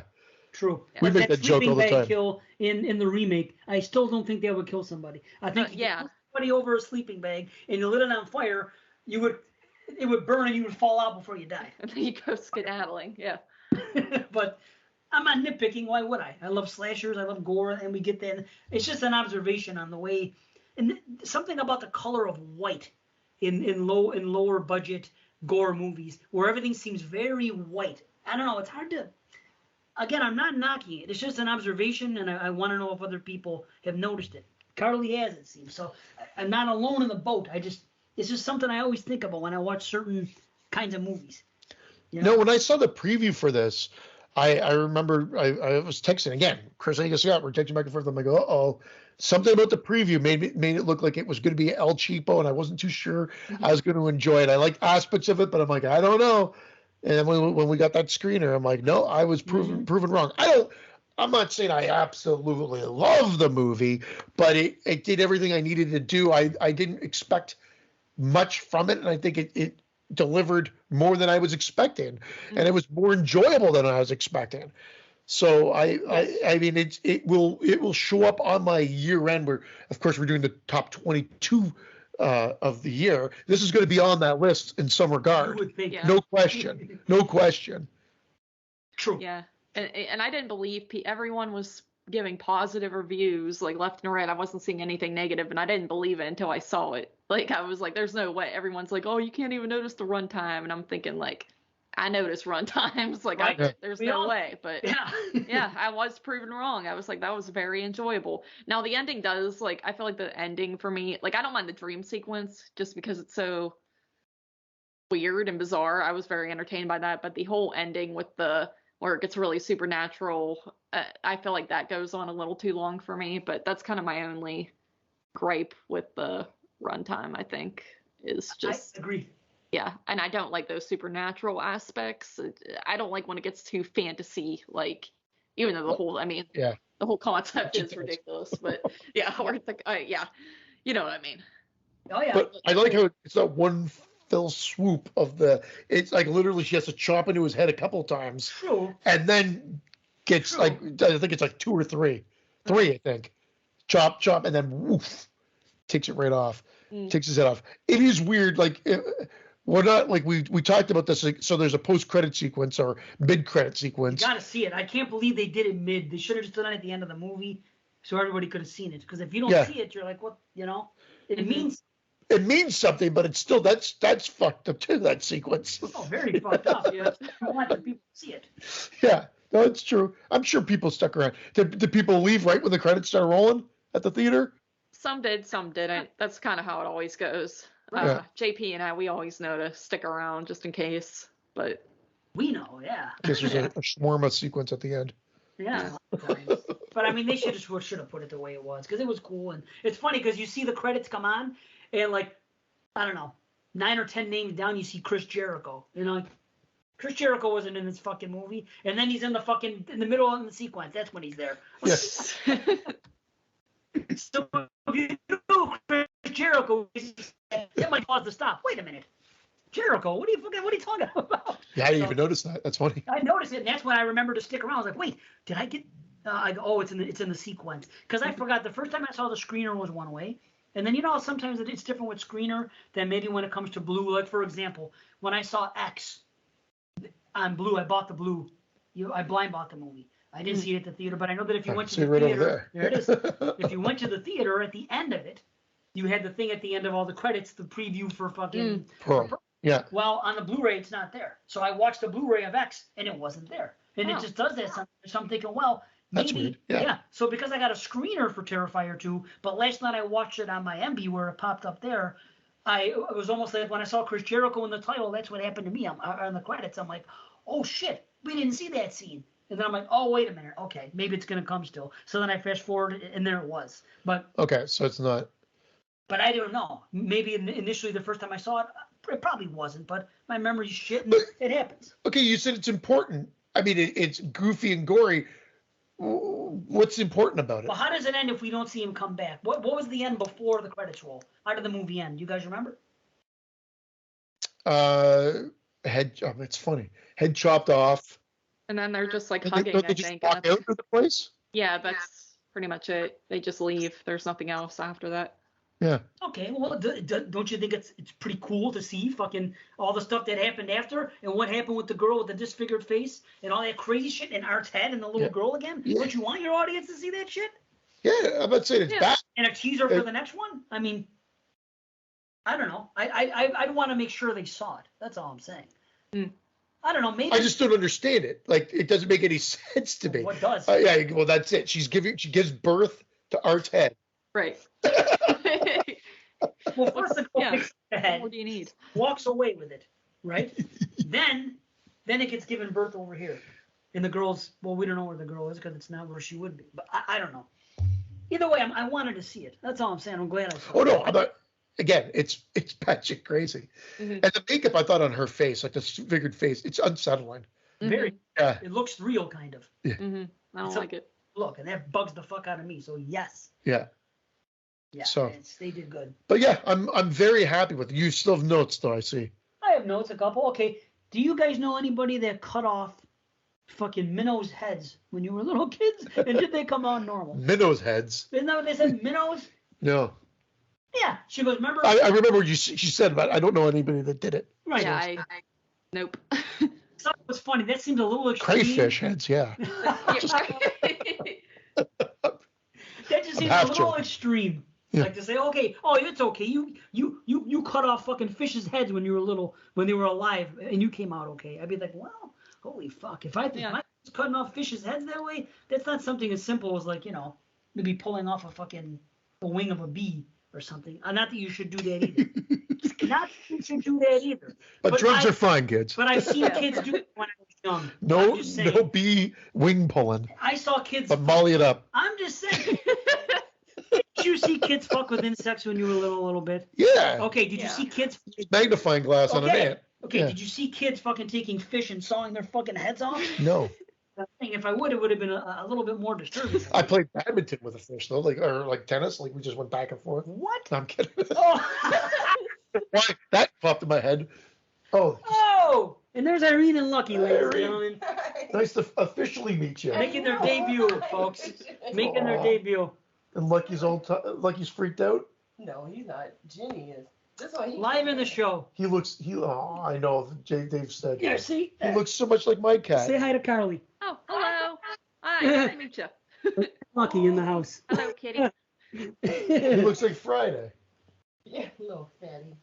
That guy. That's how our cat is. So Terrifier 2. We're watching it later. I'm gonna make my wife watch it. No. Does she like gore? Like super gore? No. No. She does not. She does not. I will love. Yeah. I told Carrie, I go, you're not going to want it. Because Joss was saying, when we found out it was playing at the theater near us, Joss wants to go. Like I said, right. I said, go with your friends. And she's like, no, I want to go with you. I'm like, oh. But I'm like, Carrie, I told Carrie, I'm like, you would hate this movie. I know my wife would hate it. No, my daughter would love it. I wanted to watch it with her last night because she loves gore. I'm like, wow. And this centers around like a teenage girl, so I think she would pretty much appreciate it. So, and it's not over-sexualized. No, not like I was thinking he was going to try to one-up that in the first movie. He one-up the gore, I think, but I thought he was going to, because that was like you got a girl that's tied upside down, sawed in half, and then Art wears her skin as a suit in probably the most creepy scene in that movie, where he's like walking down, like, it freaks me out just thinking about it, and then like because that was creepy. That scene is still just a gem, like that. The creepiness of him wearing that suit, the skin suit. Yeah, bad. This one, I will say, a little nitpick. I love Art's things, the counting the change, the boo-hoo, boo-hoo. But again, it may be a lack of a final edit. I know there's a final edit. I understand they final edited it to 2 hours and 18 minutes. But maybe if they tightened up a little bit more, there are scenes where he's going on a little long with the moments, and it could have been shortened because there was one part at the end when she comes out, I think, with the sword, and he's like doing the thing, and then they're closing up, and she's slowly coming up, and he's in the corner still doing it. I'm like, if they just tightened it up a bit, we could have had this thing working. And I'm just nitpicking. Yeah. I'm saying that there could have probably been a good at least 10, 18 minutes cut out of this movie. Mm-hmm. Yeah, there was some gore that could have been edited too, where I noticed where the guy that was in the magic store, the costume store, when he first took a hit to the eye, and they showed him at first, and like there was a big chunk of his fucking eye that was gone, like part of his head. Then they flashed forward him to a second later, and it was back on. He was put back together. It was like they wanted to fucking show it, and then they backed off. Oh, I don't remember. Yeah, differently. Weird. I'd have to see that again. Yeah. Yeah. No, it happens. It's not the end of the world. It's a nitpick, but I mean. But overall, yeah. I mean, are we doing head ratings or number ratings? No, we'll do heads. Carly, do you have anything to add about any of this stuff? You got notes? Anything? No, I don't take notes. I don't know. I just want to give her a chance to say everything she wants to say, Yeah, no, it was a fun film, and yeah, I want to go back and rewatch Terrifier 1 now, because I haven't seen it since it came out, and now I kind of want to watch and see what you're talking about with the whole plot or the whole timeline thing. I want to see. Crazy. Yeah, that's very. Yeah, I do too. Actually, that would be interesting. Just yeah. It is crazy to picture that maybe the events of Terrifier 1 all took place after these things happened. Yeah. Which is pretty wild. So maybe Terrifier 3 will be the dad's alive. And the kid's younger. He just keeps going backwards. The girl, you see that girl get killed or whatever. I don't know. Going back to 2012. Yeah. That would be great. It's almost like Ty West with this thing, with Mia. Yeah. We're going here, 85, 79, fucking 19, whatever the fuck it is, 18. Fucking imagine that. They bounce all over the place. That would be cool. That would be like, they would turn Terrifier into like Pennywise. Well, I know it was just I don't mean to, I'm not against that. I think it's a great idea. But I like the money aspect of it. Like we're talking about Ty West and whatever. We had a great year of horror movies coming to the theater, but we've also had a lot of success. Even if Halloween didn't light the box office, it still made over $100 million. Smiles made over $150 million, and that was a smaller budget, I believe. And you got this one, $250,000, making over $10 million in the theater. I mean, this is great for horror. Whether you like the movies or not, this is great for horror because it just means more movies will be made. I'm hoping this will open up the idea of maybe putting more obscure or lower budget into the theater. That would be awesome. Yes. I think I went on that soapbox last week a little bit, but based on the same movie, and hoping that it just opens up distributors' eyes that there's a market for this. Yeah. We all want it.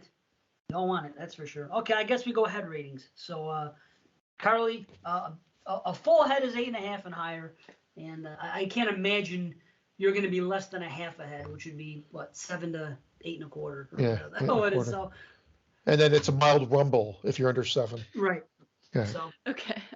For all these car. I think car. Yeah. Okay. Car.